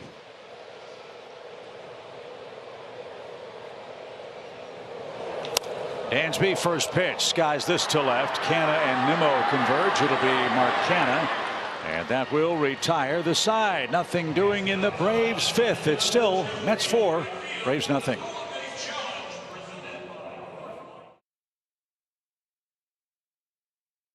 The 6th inning, the World Champion Trophy Tour presented by Truist is making 151 stops across Braves country. You can celebrate with the trophy with stops coming up in South Georgia, Waycross, Valdosta, Tifton, Albany, Thomasville, and Americus. And the tour dates are July 15th through the 24th. Go to Braves.com/trophy tour for more information as to when the Commissioner's Trophy will be in your city in beautiful South Georgia. Charlie Morton, Peter, is out for inning number 6. I love this. When he finished that inning, he looked really good. Send him back out. Let's get through this one. Get into that bullpen that's been so successful. Give him 3 innings and watch this comeback, BJ. Yeah, Charlie's been a grinder all year. You know, last couple of starts going 7 innings, but he's had his troubles where you think he's not going to get out of the 4th, 5th inning. He ends up going 6, as we see today. 95 pitches to this point. He knows he has to get through 6 innings. And if he does, he'll get to 100 innings on the button in the Braves rotation. He has set down 4 straight Mets hitters. He got him 1, 2, 3 in the 5th, all on fly balls. His first perfect inning in the game. He's had little trouble with Mark Canha today, whom he has struck out swinging twice. Jesse Chavez, first man up in the Braves bullpen. Should Charlie's pitch count mount quickly here?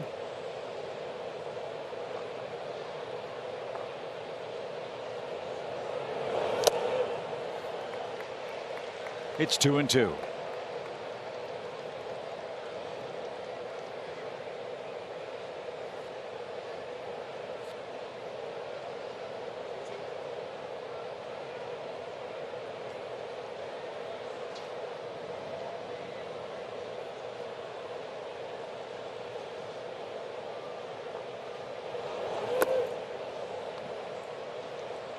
A full count for the New York left fielder. Dominic Smith next. He's 0 for 2.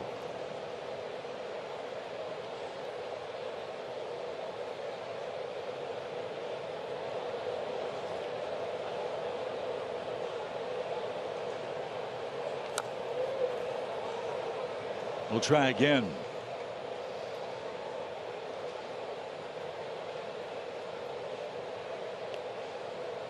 Marlins play the Pirates later on this evening. The Phillies are in Toronto. The Blue Jays made some big news today. They relieved Charlie Montoyo, their manager, of his duties after the Jays' recent struggles. That's out of play off to the right and foul. Canha will see another one. 3 balls, 2 strikes.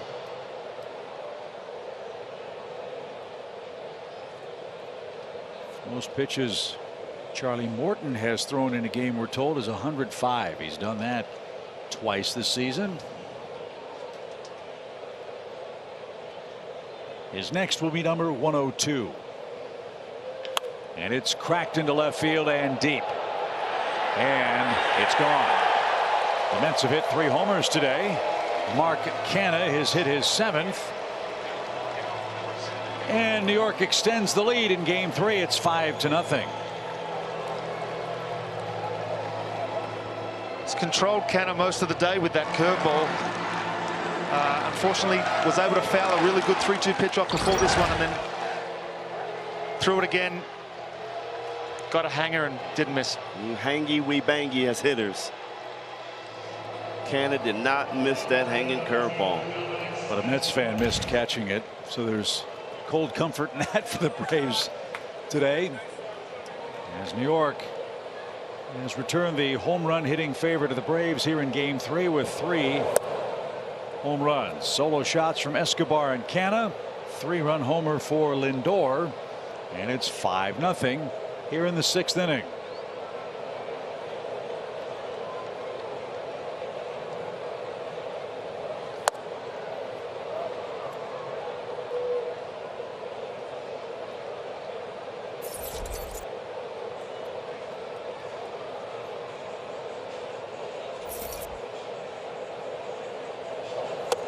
Reason why the Braves and Mets are where they are in the divisional standings is they do a good job in series play. The Mets have gone 11-3 this year in rubber games of series. So that's impressive work. As Dom Smith takes a strike. Well, he's gotten to 3 balls a couple of times and has been arguing with Bill Welke all day.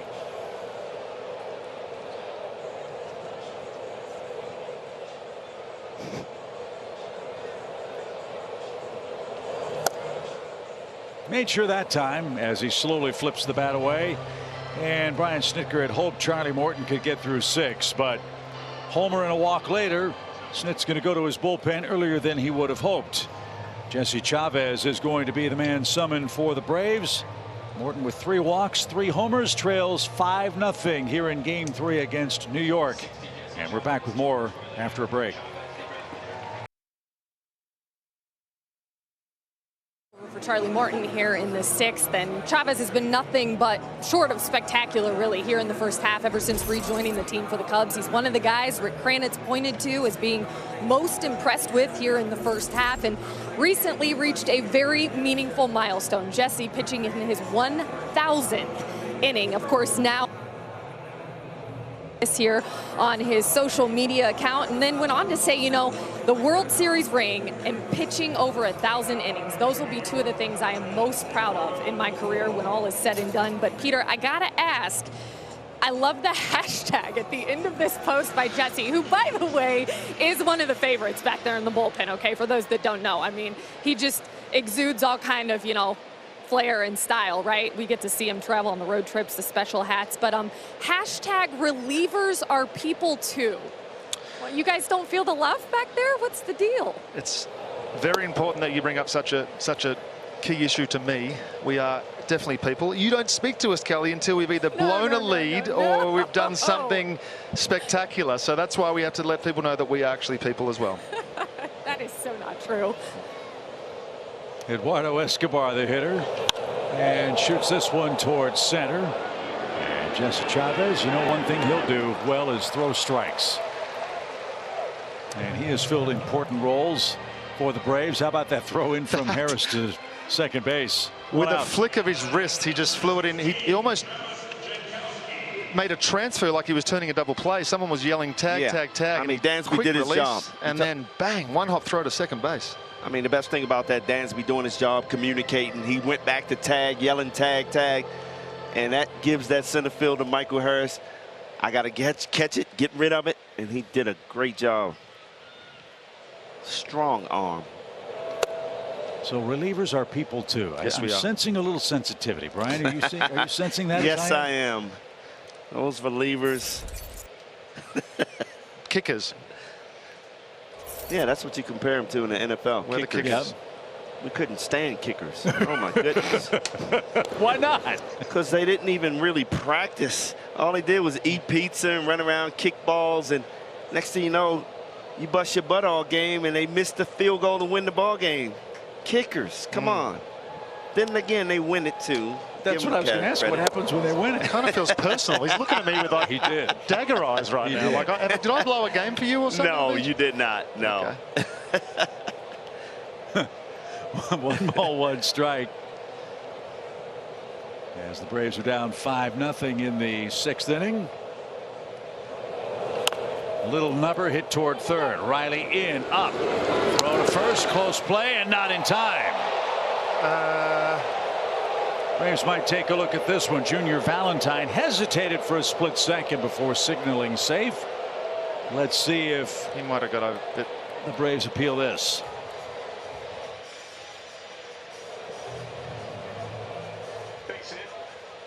It's a base hit for the moment, but the Braves are going to challenge. Atlanta is challenging a safe call at first base. It's closer than I thought, but I think it's out. Yep. This one will be overturned. At least it should be. In the glove, not yet on the base, but was that clear and convincing? I'm convinced, if that helps.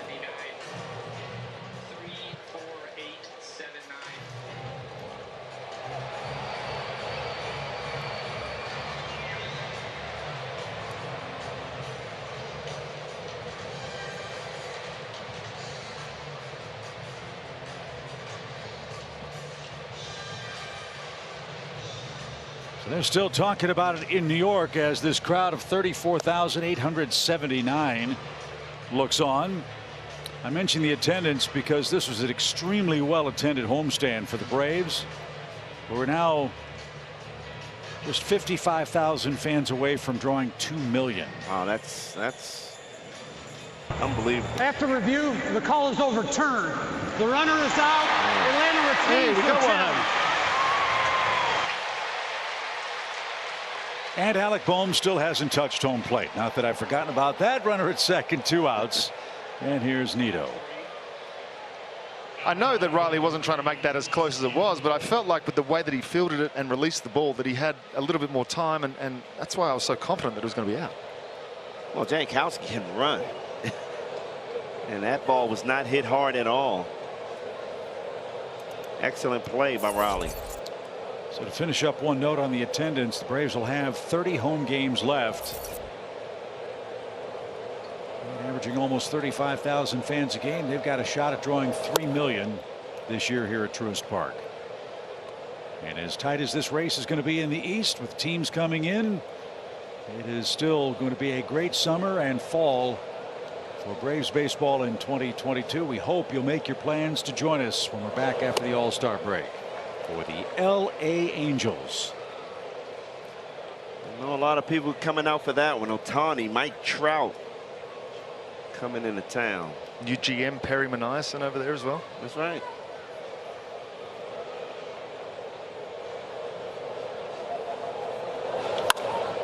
High fly ball to right.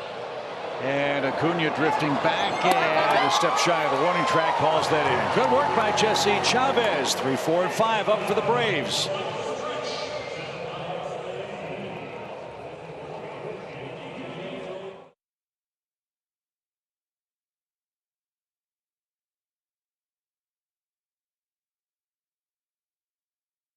Sixth, big crowd, almost 35,000. You see that on our Xfinity live look cam on a balmy day here in Atlanta, Georgia. Braves need 5 to tie as the Mets have hit 3 homers. Everybody's still having a good time trying to keep cool as we wrap up what's been a very productive homestand. I got one goal. We've got to get Bassett out of the game. I just want to get into their bullpen, make him throw some pitches this inning, get him out of the game, get into their bullpen. Well, this is the time that he normally struggles getting after 5 innings. Third time around. The Braves have had some chances to score, but it's been with 1 or 2 outs in the first 5 innings. Had a super shot in the 4th inning, but a ground out took him out of that inning. Braves have left 5 on base. They have 4 hits. They've gotten a couple of walks from the Met right-hander who's trying to win his 7th game.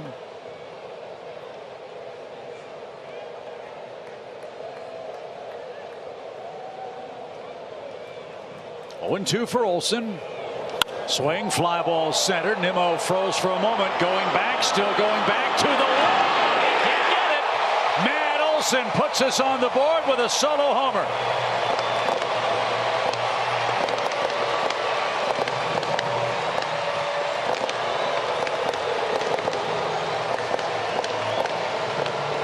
So there's the start. You got one of them back. Matt Olson has his 15th homer, his 2nd of this series. Another big hit by Matt Olson here, his third time around facing his former teammate. He gets the ball up in the zone. Straightaway center field. Run number 1 for the Braves. And I said it just before the start of the inning. Bassett going into the 6th inning. Watch out, we can get to him. And that's a pitch that he throws only 5% of the time. He threw a first pitch changeup. Matt Olson said, I'm going to take that deep like I did last night. What a swing. 6th inning or later, Chip. Something else keeps it going. It's now a 4-run deficit. And interesting, too, I mentioned on that ball hit in the air, it froze Nimmo for a second. He got back to the wall in pretty good shape, but couldn't make a leaping try to bring that back. So that momentary pause helped the Braves first baseman put us on the board. And now you start to see perhaps some seeds of doubt being sown on this Mets ball club. They know how good the Braves have been in late innings, and they know this part of the lineup is going to come up at least one more time. So keep chipping away here. As that one is lined softly to first, Alonso is there, and Riley is out number 1. William Contreras is an all-star. He's also our Yellowwood Bringing the Lumber feature today, guys. What a thrill for this kid. How about this young man? We didn't know what to expect coming into the season. He worked really hard this offseason, not just on his hitting, but being able to call games. He has improved in so many areas, and 321 batting average, showing some power that we knew he had it in him, but not at this consistent rate. Yeah, we talked so often about his defense and having to work on that so much last year. He's come back. We don't even mention it anymore. It's all about his game calling, the consistency behind the plate, and the pop at the dish. And if you recall, he wasn't plan B behind the plate for the Braves at the start of this season. He was going to work every day at AAA and continue to work on his game because the Braves brought in Manny Pena. But Manny had to have wrist surgery. Contreras has come up and has now turned himself into an all-star, along with Travis d'Arnaud. Taking the opportunity, taking full advantage. Yep. You said it. When they traded away Shea Langeliers. Shea Langeliers, yes. Thank you very much. There must have been something they saw in Contreras to allow them to do that, because he was the catcher of the future for the longest time. No balls, 2 strikes. Did it go? Nope. Held up. And this is the guy like Michael Harris. Didn't play a lot of minor league ball. I mean, he came up from AA also, and just continued to get better and better.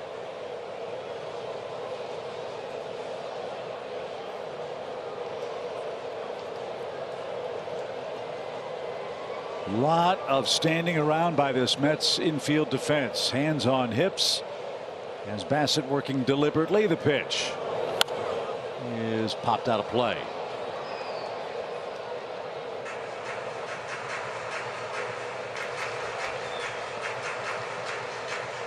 He is pitching in a different macro climate than Oakland. It is hot and steamy in Atlanta, but he enjoys a 4-run lead in the 6th. The pitch. Get away. Keep fouling him off. Good battle here. Get him up to 100 pitches. Get that bullpen moving. Make Buck force Buck to make a decision. 93 pitches. Not much stress for Bassett. And 7 of them now for Contreras in this at bat, and that missed inside. He's battled back even.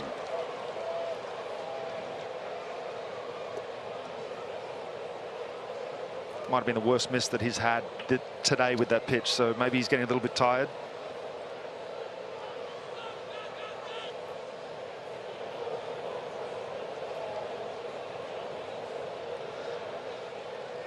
And there have been more than a handful of moments like that, where it's either pitcher and catcher can't get together or the batter steps out. So here we go. 2 balls, 2 strikes. High fly ball. Jankowski has range and room, and 2 are away. Eddie Rosario's 2 for 2. Let's see if he can keep his perfect day going after a quick word from Delta.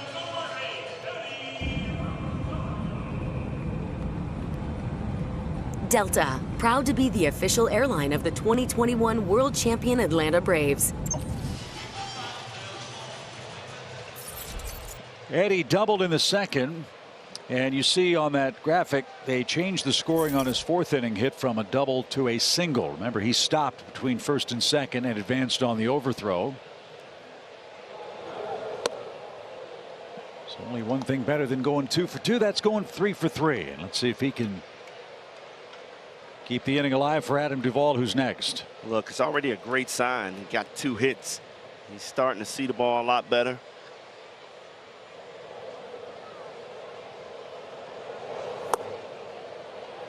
It's not just the hits, Brian, it's the takes, I would assume, right? A pitch like that, borderline pitch, he just spits on it. Yeah, you remember when he first came up, he was swinging at everything that came out of a pitcher's hand. But now he's starting to find that patience and making that pitcher throw strikes.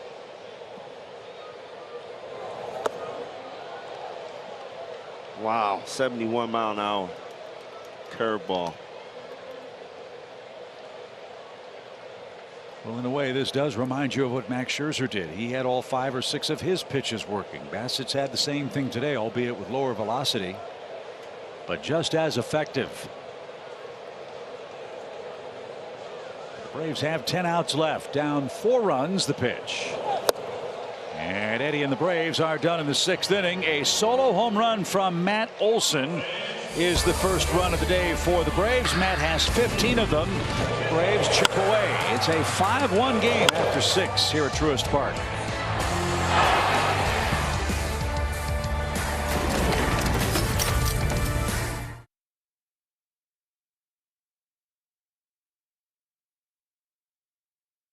Fortunately, I love talking to pitching coach Rick Kranitz, sitting right over there. Why? Because he always points out the little things that you may not notice. So when I talked about the biggest improvements or things that shocked him, first half in this bullpen, what was his answer? Jesse Chavez. He said getting him back has been really, really important. He's thrown some really big innings for this team. That saves other guys down there. He wasn't throwing big innings in Chicago. Coming back here, he's been a big help, especially with Matzik being out for a while. And then he said the improvement of A.J. Minter. He said we forget sometimes that he got sent down last year. He's also been fantastic. A few of those good stories together that you may miss.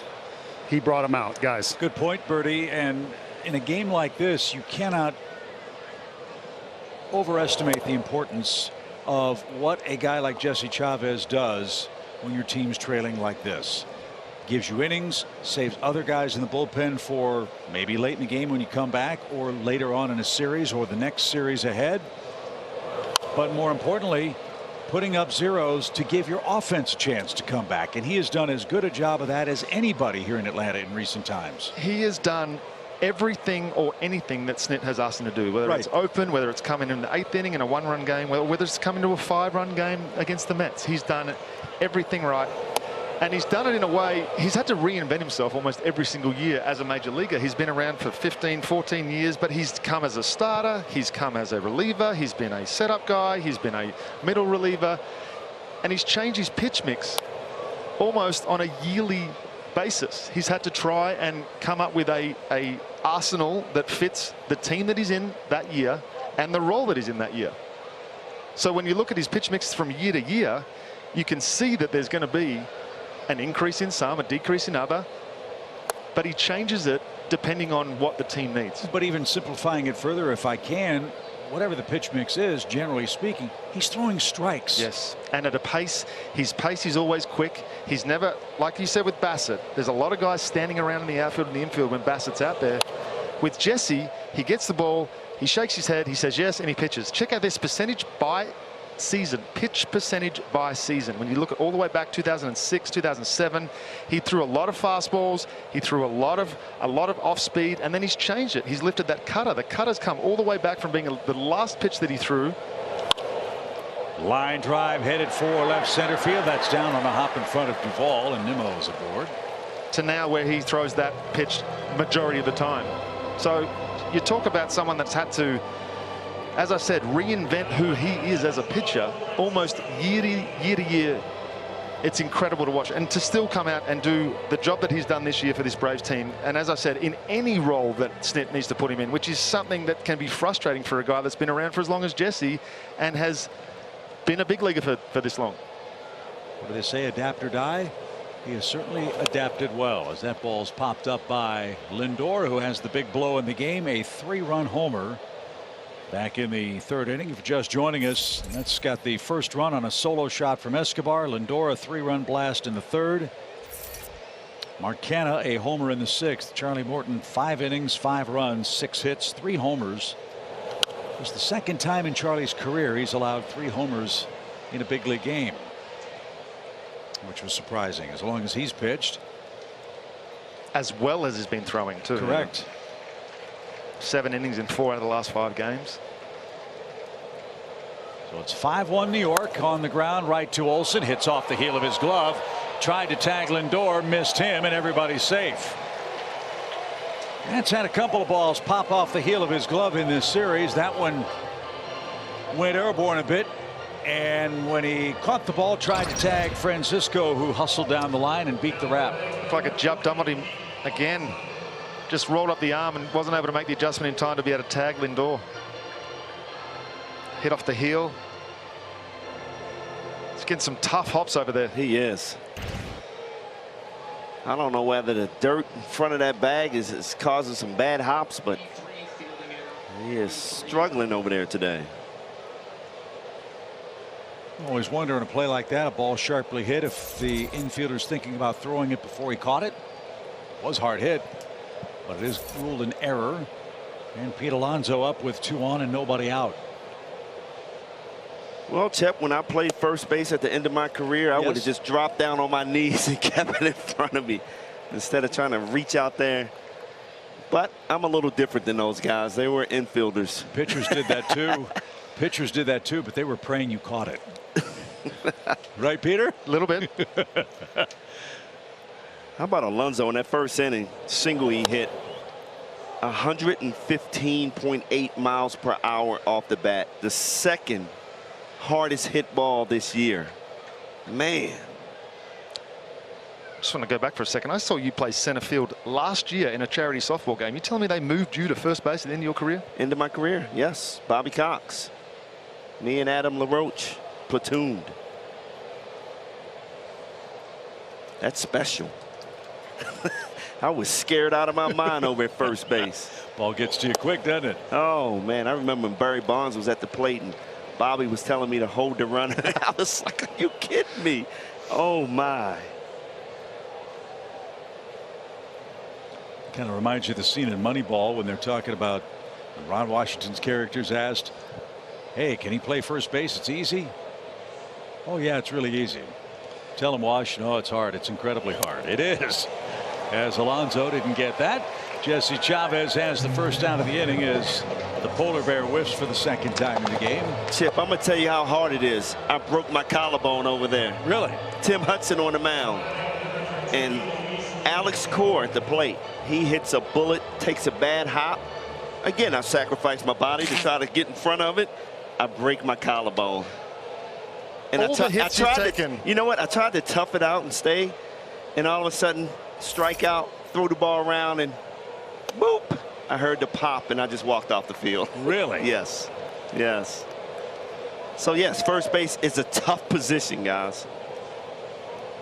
Played by tough guys, including Brian Jordan. No balls and a strike for Guillorme.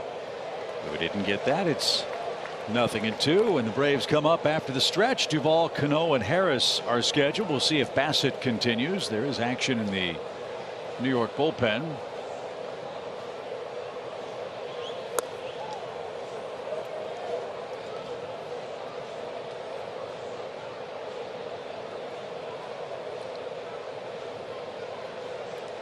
Drew Smith is the man getting loose for New York. He's got a good arm to pitch. He is up and away. Speaking of the stretch, Lauren Jabara, Nick Green, Gordon Beckham are standing by to break down the great Braves work out of the bullpen. Our stretch feature, as always, presented by Synovus. 5-1 New York, 7th inning. and 2-2.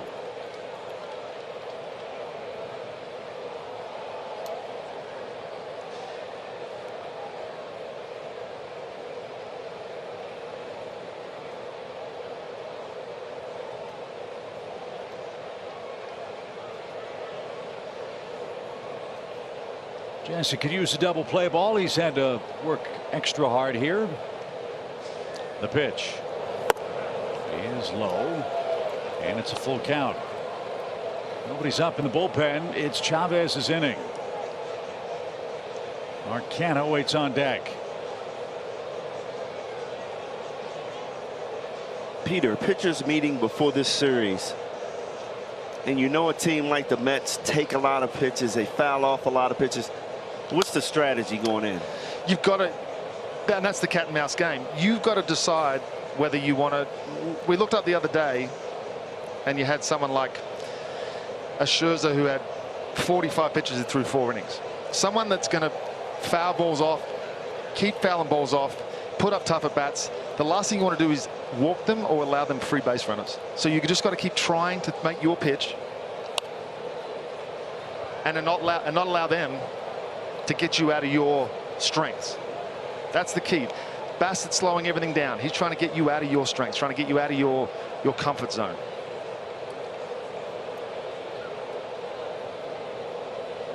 Three balls, 2 strikes, runners lead.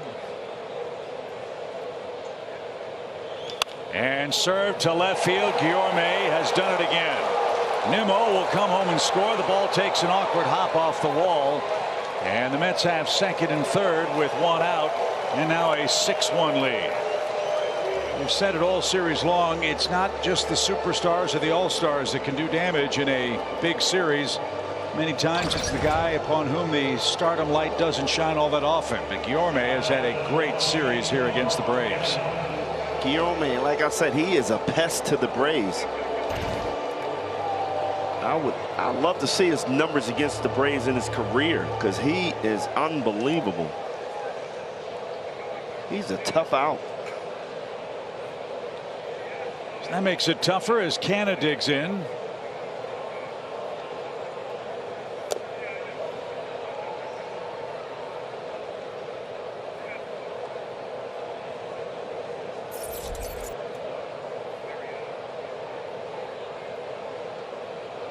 Infield in on the left side, waiting for Robbie Cano to creep in from second base. Mark Canha has a homer and 2 strikeouts. Guillorme against the Braves, BJ, in case you wondered, 257 average, 2 homers. Well, the last couple of years he's been on fire, though.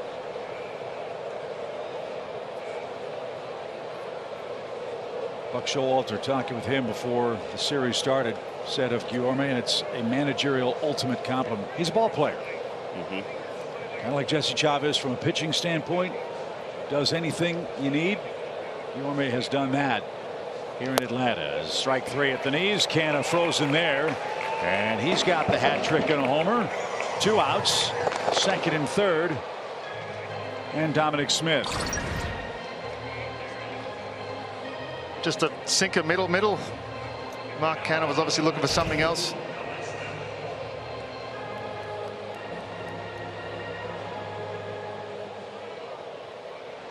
So the error has hurt the Braves here in the 7th. The Mets have a 5-run lead again.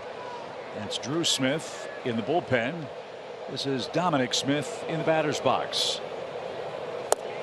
And a strike.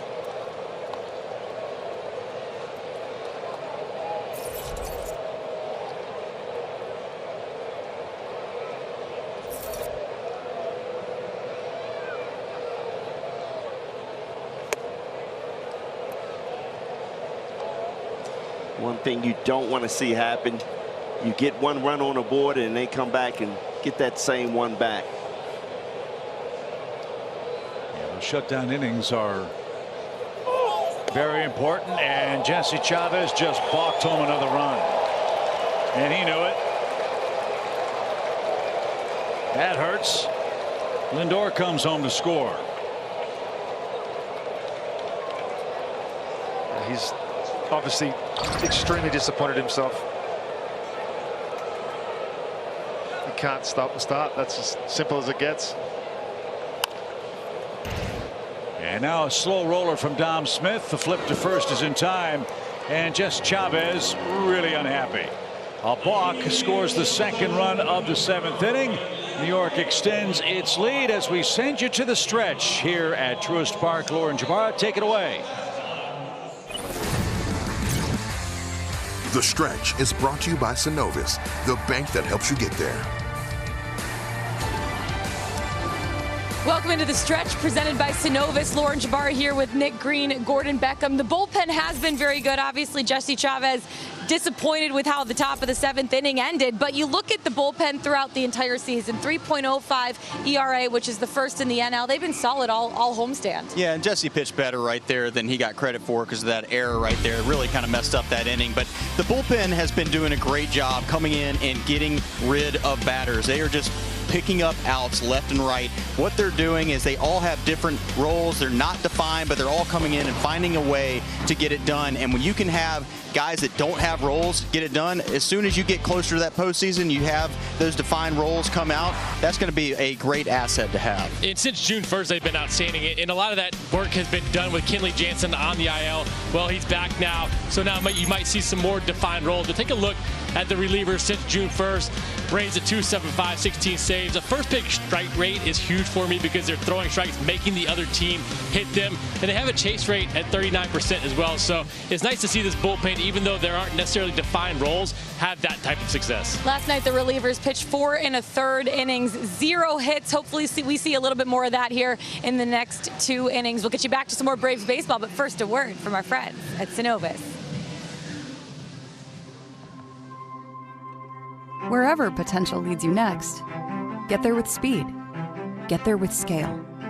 Get there with a bank you trust. Synovus. Get there.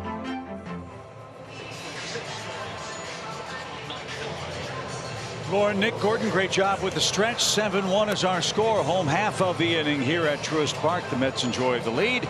Now it's time for our Coors Light Beating the Pressure feature as Adam Duvall, Robinson Cano, and Michael Harris are coming up for the 3rd time. Adam Duvall, as we said, beginning to heat up and look more like himself, fellas. Yeah, and I love to see that. You know, Adam Rosario's back. I always say when you got that platoon situation, it forces you to step up your game. And lately, Adam Duvall's getting it done. 6 extra base hits, 7 RBIs. Just constant improvement from Duvall, too. He just seems to be trending in that right direction ever since he started to get hot about a month ago. That move from center field to left. He'll square off with Drew Smith, the first reliever for New York in the game. Drew Smith has had some trouble. 5 earned runs in his last 4 outings. But when he's right, he's another guy that can really bring it. 2.97 ERA, good right-handed setup man for the Mets.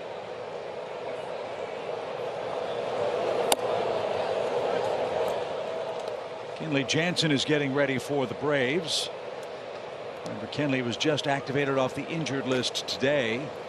But even though it's a non-save situation, he hasn't pitched in a big league game in 2 weeks. We'll get him acclimated, perhaps, before the Braves get to Washington, as that's off the plate. 1 ball, 2 strikes. Yeah, we got to. That's the first time I've actually seen this. We saw a full routine for Kenley to be able to come out and see. We're talking announce his name, walkout music, announce the hitters, went through a full inning, got through that. Now just add a little bit. They even had the crowd noise going. Yeah. The only thing that was different is Duvall swings and misses. Orlando Arcia was the man in the batter's box. And when they mentioned now batting Orlando Arcia, he turned around to the PA and raised his hands, fist pumped, was all excited. Something you wouldn't see in the 9th inning of a close game. As Robinson Cano is coming up. If you haven't followed the Braves the last couple of days, this was kind of a surprising move for Atlanta. They acquired Cano from the Padres organization in a cash transaction. Braves have a lefty-righty platoon now at second base with Cano and Arcia.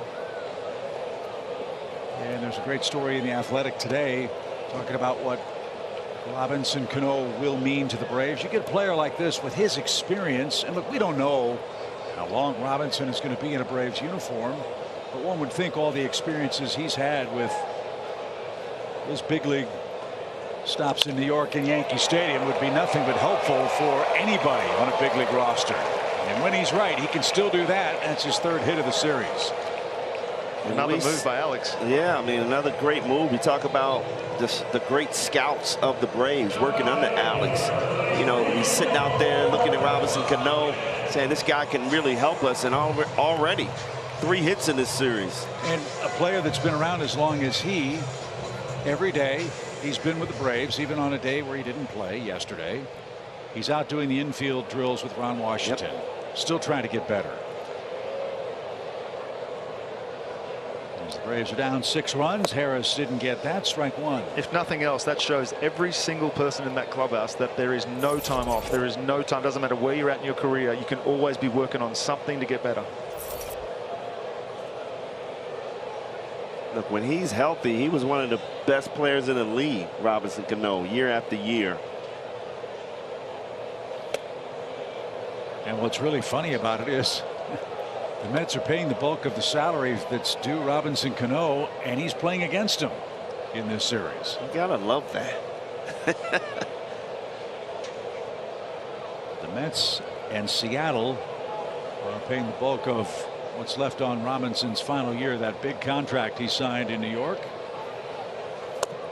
And if you recall, when he came over, he lost some range at second base, but everybody in baseball said, well, the DH is probably coming to the National League at some point. Well, it did.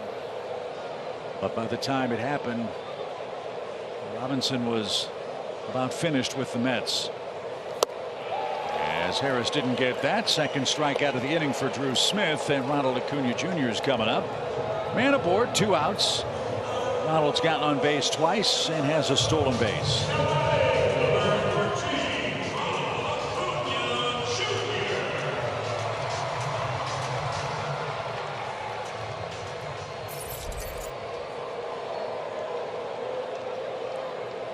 Well, I like what I see out of Ronald today, looking to drive the ball the other way in a couple of his at-bats. Like you said, Peter, that's how you get started with the power stroke.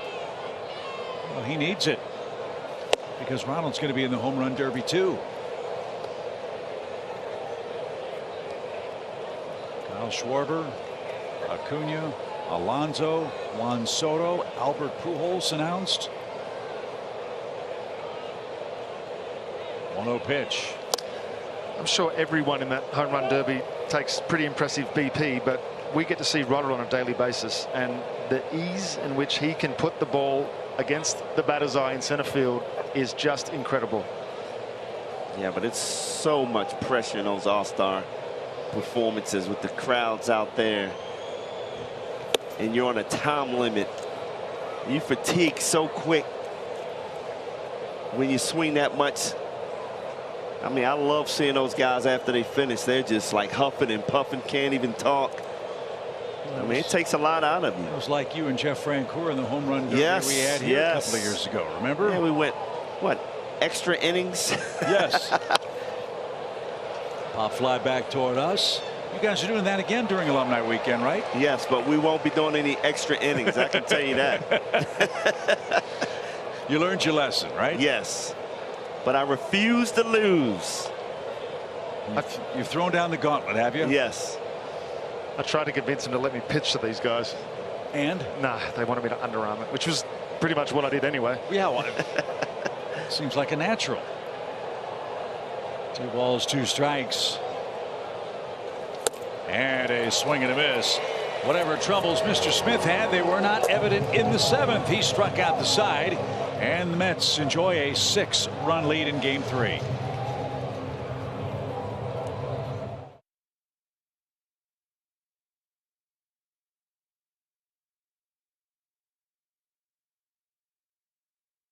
Toyota. Visit your local Toyota dealers today. Toyota, let's go places. The Georgia Lottery. Today could be the day. And by Yellowwood. If it doesn't have this yellow tag, you don't want it. 7-1 New York. We have completed 7 innings of play. As we mentioned at the start of the broadcast, it's great to have Kenley Jansen back out of the Braves bullpen. Peter, there's, I'm sure, a method to the madness as to why Kenley's pitching in a game the Braves are trailing by 6 runs in the 8th inning today. This is the classic ease your way back into it scenario. Get him into a game with a 6-run buffer. He just wants to get his work in. Obviously, he's trying to get a 1-2-3 inning, but if it doesn't go that way, then there's no pressure. And there's also, there won't be the adrenaline kick that he'd normally get in a 1-run game coming in with the lead. So he can, as I said, ease his way into it, get the adrenaline going, see how he can get through these Mets hitters. Eduardo Escobar started the scoring for New York with a 2nd inning home run off Charlie Morton. We hear managers and broadcasters and writers use the term low leverage situation. As a relief pitcher, do you agree with that term? Is there such a thing? Oh yeah, absolutely. And you can feel it. And that's the crazy part. You don't when you first come up, because every situation's high leverage. That's back toward us. As you get to go through your career and you get to experience games or playoff games or big comeback games, you come into a different situation, coming to runners with the bases loaded in a 2-run game. You know, the adrenaline kicks in and you've got to control yourself. You've got to be able to settle that down and make your pitches. Maybe I could have asked that question a little better, in that when you come off the injured list, is it really ever a low leverage situation? I know the score is the score. Sure. But is your stuff good? Do you feel good? How do you recover after not pitching in a big league game for 2 weeks? So in this situation, he's only been on the IL for 2 weeks. So Right. it's a little different than someone that's undergone Tommy John and come back after a 12-month rehab. He's only 2 weeks away from being in a baseball game. So for him, it's going to feel natural after about 3 or 4 pitches. Right off the bottom of the bat, that was a foul ball. Escobar hollered as he got out of the way. He was fortunate not to have that smack him on the fingertips. That was almost like it hurt. No, it doesn't. I thought it hit me, but it really didn't. After that scream, I thought that pinky was on the end of that bat. A lot of guys hit with that pinky on the end of the bat. And a pitch like that will cure you of that. Yes. 1 ball, 2 strikes for the Mets third baseman. And time is called. So you think, Peter, 3-4 pitches, 5 pitches or so, Kenley's going to feel like himself again? Yeah, he'll get back into it. And it's obviously going to depend on the inning and how it goes. And he's going to 2 seams. He's going to throw some sliders, but he's just going to ease his way back into it, as I said. He pops up Escobar, and that one should be easy on the right side for Matt Olson. And there is out number 1. Before we get back to Kenley, let's take a quick message from Landmark. Hi, friends. I'm Chip Carey, in between innings for Landmark More. Landmark's hitting it out of the park every day. That's why they're number 1, because nobody beats the Giant. Nobody.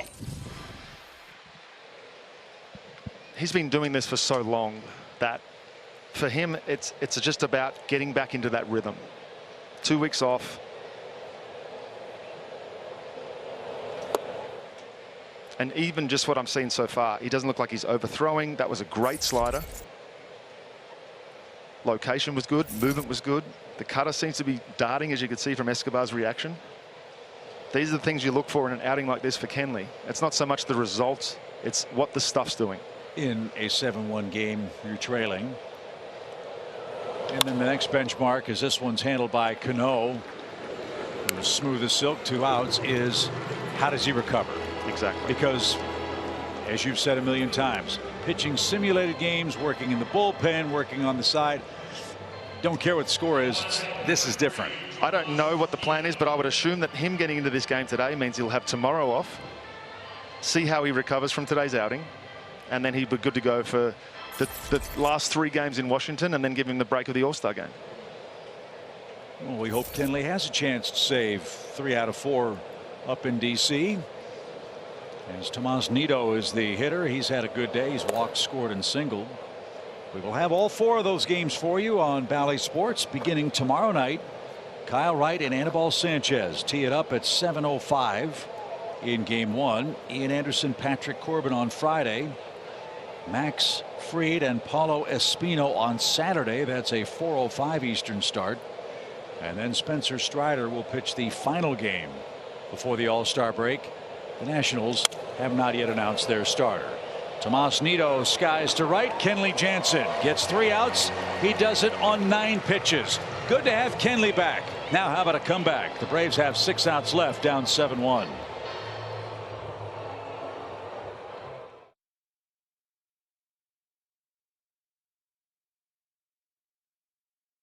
On the last couple of days here against the Mets. That's our best coverage in the game feature, our T-Mobile coverage cam. Good to see him jump on that high fastball. He's been missing that pitch recently, but man, when it counted, he has delivered. And then again today, high fastball.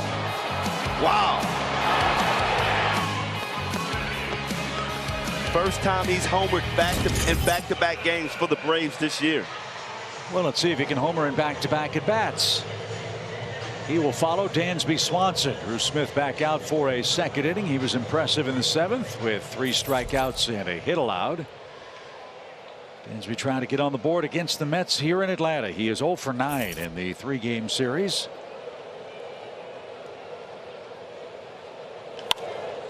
That's driven out of play foul. It's a great note on Austin Riley, Dansby Swanson, Matt Olson. Matt Olson, along with Dansby Swanson, Trey Turner, and Freddie Freeman, the only 4 players to play in every game for their team so far in the National League this year. Dansby's played virtually every inning. He came out a few games ago in a blowout. Get a little bit of rest. So these 2 guys back to back in the Atlanta order have been Ironmen. In fact, so much so that Matt Olson is baseball's consecutive games played leader. After Whit Merrifield sat out for the Royals a couple of days ago, Alonso makes the play and snow cones it on a hot day. Shows the fans he caught it. And that takes care of Dansby for out number 1. That's how it's been going today. Alonso going after that ball, making it.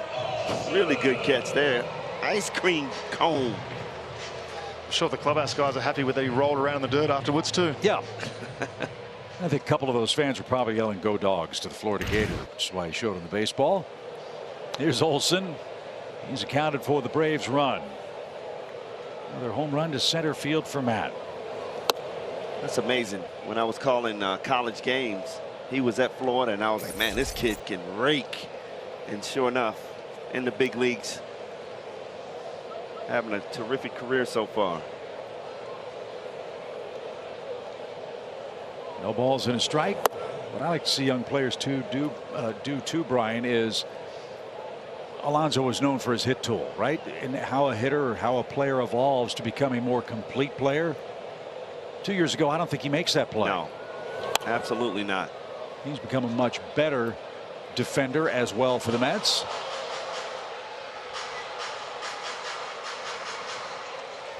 And how about this? Speaking of calling college games, Gordon Beckham. I used to call his games at Georgia. Man, you're talking about an electric player. He was fun to watch. With great hair, too. I wonder what happened, yeah. Such a great player. He ended out on our Braves live pre and post game set, where he'll be after the game with Nick Green and Lauren Jabara. Braves Live presented by Xfinity. The Braves have had a spectacular homestand. Barring a huge comeback today, it'll be a 7-3 10-game run as Olson is strikeout victim number 4 for Smith. 2 outs. And look, as disappointing as it will be if the Braves don't win this series, they're still in great position, just 2.5 games back with 12 games left with the Mets head-to-head. We've made some serious inroads in the last month, obviously. And as you said, we match up against these guys so many times. Frenchie says it all the time. As long as the gap between you two is equal to or less than the games played, then we've got a chance. You've got a shot. And this team is just relentless when it comes to give them a sniff, and they're gonna make it work. And as I said, the next time we see the Mets, the next time they see us, these two teams will look very different, because the trading deadline will have come and gone. And you know that Billy Epler in New York is going to be busy. You know Alex Anthopoulos is already pondering ways to improve an already terrific Braves team. So fascinating times in the National League East as this one is scorched towards center. Look at that ball carry out to 400. That ball is gone. Austin Riley has hit another home run.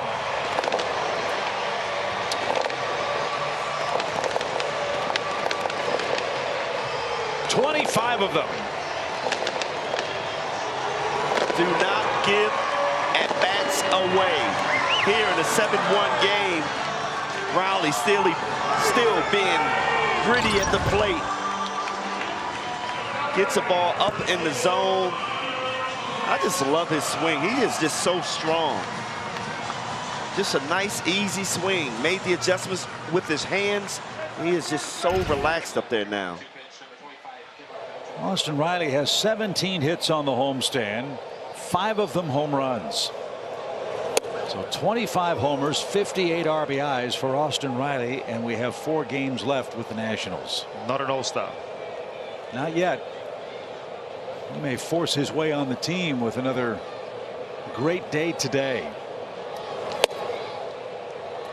So it's 7-2. Braves have 2 solo homers from their 3-4 hitters, Olson and Austin Riley.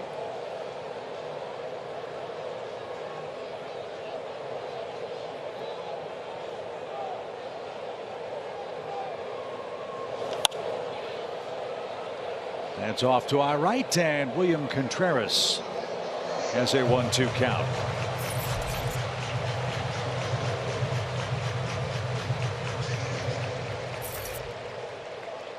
Balls flying at Truist Park today. 5 homers combined between these Eastern Titans. And a swing and a miss. Smith was impressive. 5 strikeouts in 2 innings. The only blemish, an Austin Riley solo home run to straightaway center. Riley's at 25 homers on the year. The Braves go to the 9th inning, down 5 now. It's a 7-2 Mets lead.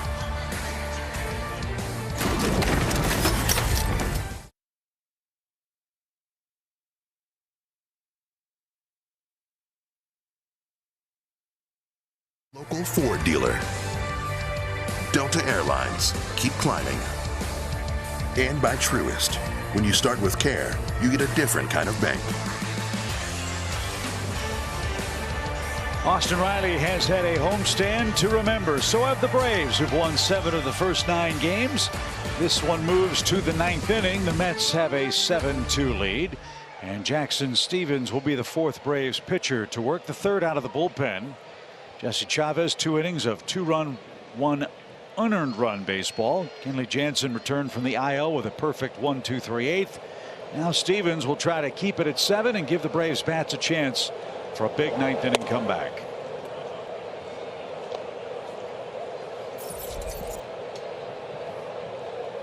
Nimmo's had a good series for New York. He's got 3 hits.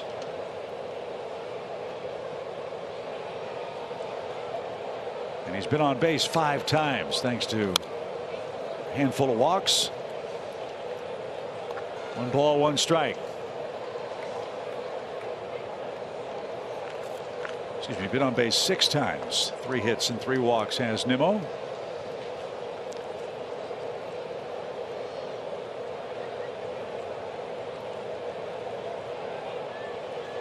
And what we saw in this series is what I think the Braves will try to exploit or change the next time we see New York. That is the number of pitches this guy sees. He's set the tone offensively against the Braves starting staff in each of these 3 games by seeing a lot of pitches.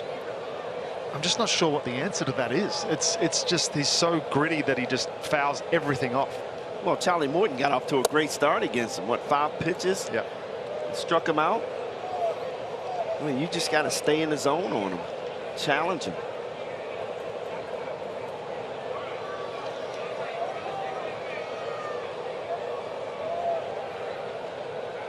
And oh boy, he's hit that leg twice in this game. To tell you how important Nimmo has been in getting on base. As I said, 3 walks, 3 hits. He scored 5 times. That's the key. Yes. But his body has taken a beating. He also managed to get it right in between the 2 guards, which has got to be. Foul one off on the inner part of his knee and now his ankle.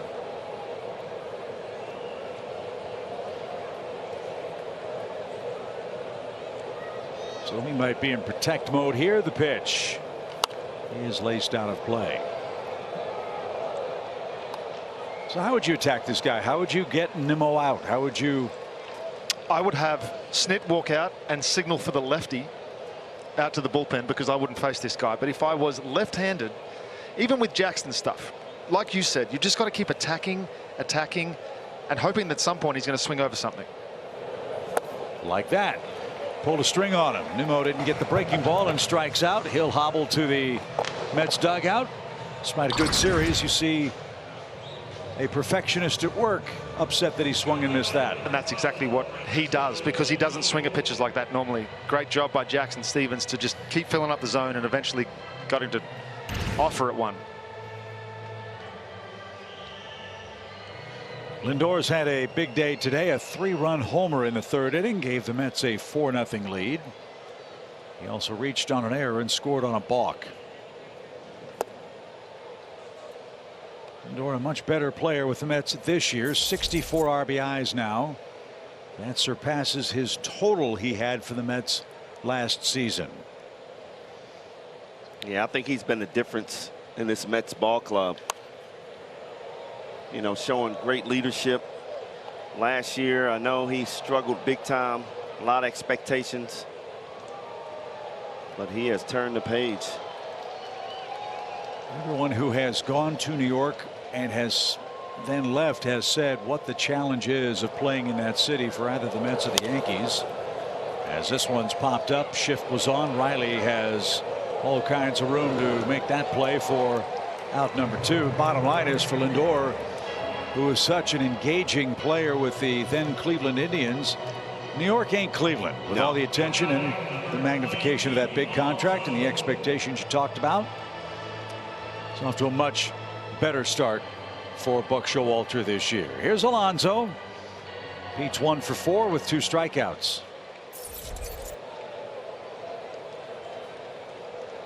In the Atlanta 9th, Rosario, Duvall, Cano, the trio scheduled for the Braves, who trail at 7-2.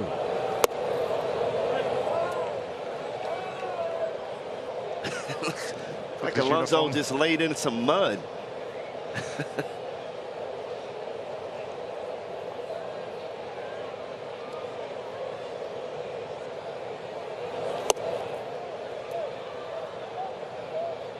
Isn't that what Gators do? 1 ball, 1 strike.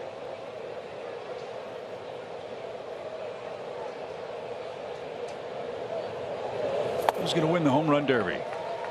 Don't know if Ohtani's going to participate. I sure hope he does. As a fan, I'd like to see that. I like our guys' chances. Ronald's going to be in it, but Alonso's won it twice. He is a professional home run hitter when it comes to those contests. I think the difference will be the strategy. He knows what it takes to win it after the last 2 years. Strike 3. Jackson Stephens, a 1-2-3 9th. Pete Alonso didn't agree, but it's a 7-2 game, and we head to the bottom of the 9th inning.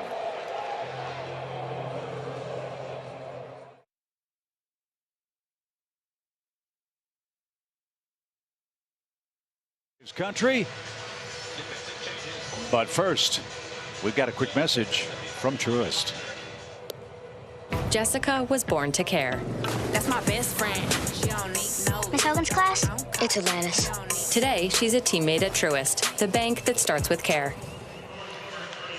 Few changes for the Mets defensively. Former Brave ender Inciarte is in to play left field. Dominic Smith takes over for Pete Alonso at first base. And New York has a new pitcher. This is right-hander Tommy Hunter. 6 games so far this year, 15th MLB season. Having a pretty good year so far, but he's been around for a long time. Big fastball. Used to get up to about 96, 97. He's been doing it for a long time, BJ. That's tough to do, to hang around in this league a long time. Got to be throwing 95, 96 today.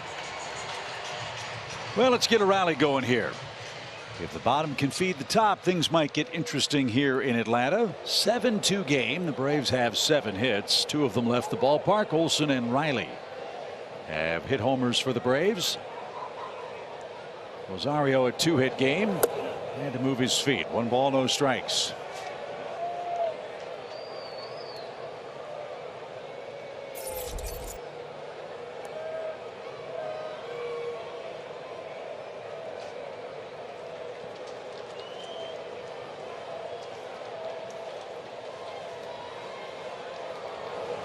Swing and a drive. How far's that one going? Second deck of the chop house.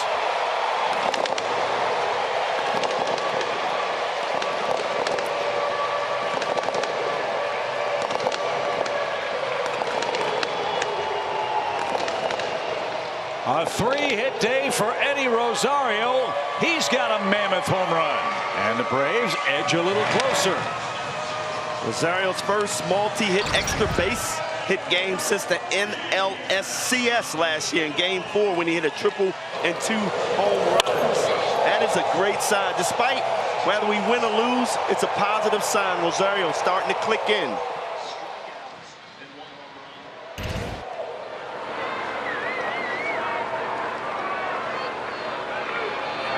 So there's a run back. Here's Duvall. Mitch George, our great stat man and Braves PR man par excellence, tells us the Braves have 9 5-run innings offensively this year. How about number 10? And after all, for years, one of the great Mets slogans was "You gotta believe." Well, we can steal that slogan too, can't we? That's right. Right guys up. Cano, Harris, then Acuna, Swanson, Olson, and Riley. You never know. Got to have a slogan like that when you're not the world champs. No balls and 2 strikes. As Duvall didn't get that. That was thrown with some anger. Hunter gets his first out. And Robinson Cano is coming up. 3 hits in the series, all of them singles. He'll try to roll things along for the Braves here. 3 solo homers for the Braves in the 6th, 8th, and now the 9th innings. Also, if you're looking for positive, Robinson Cano, 3 hits in this series. Nobody knows what to expect out of him. He's showing us right now he can get it done.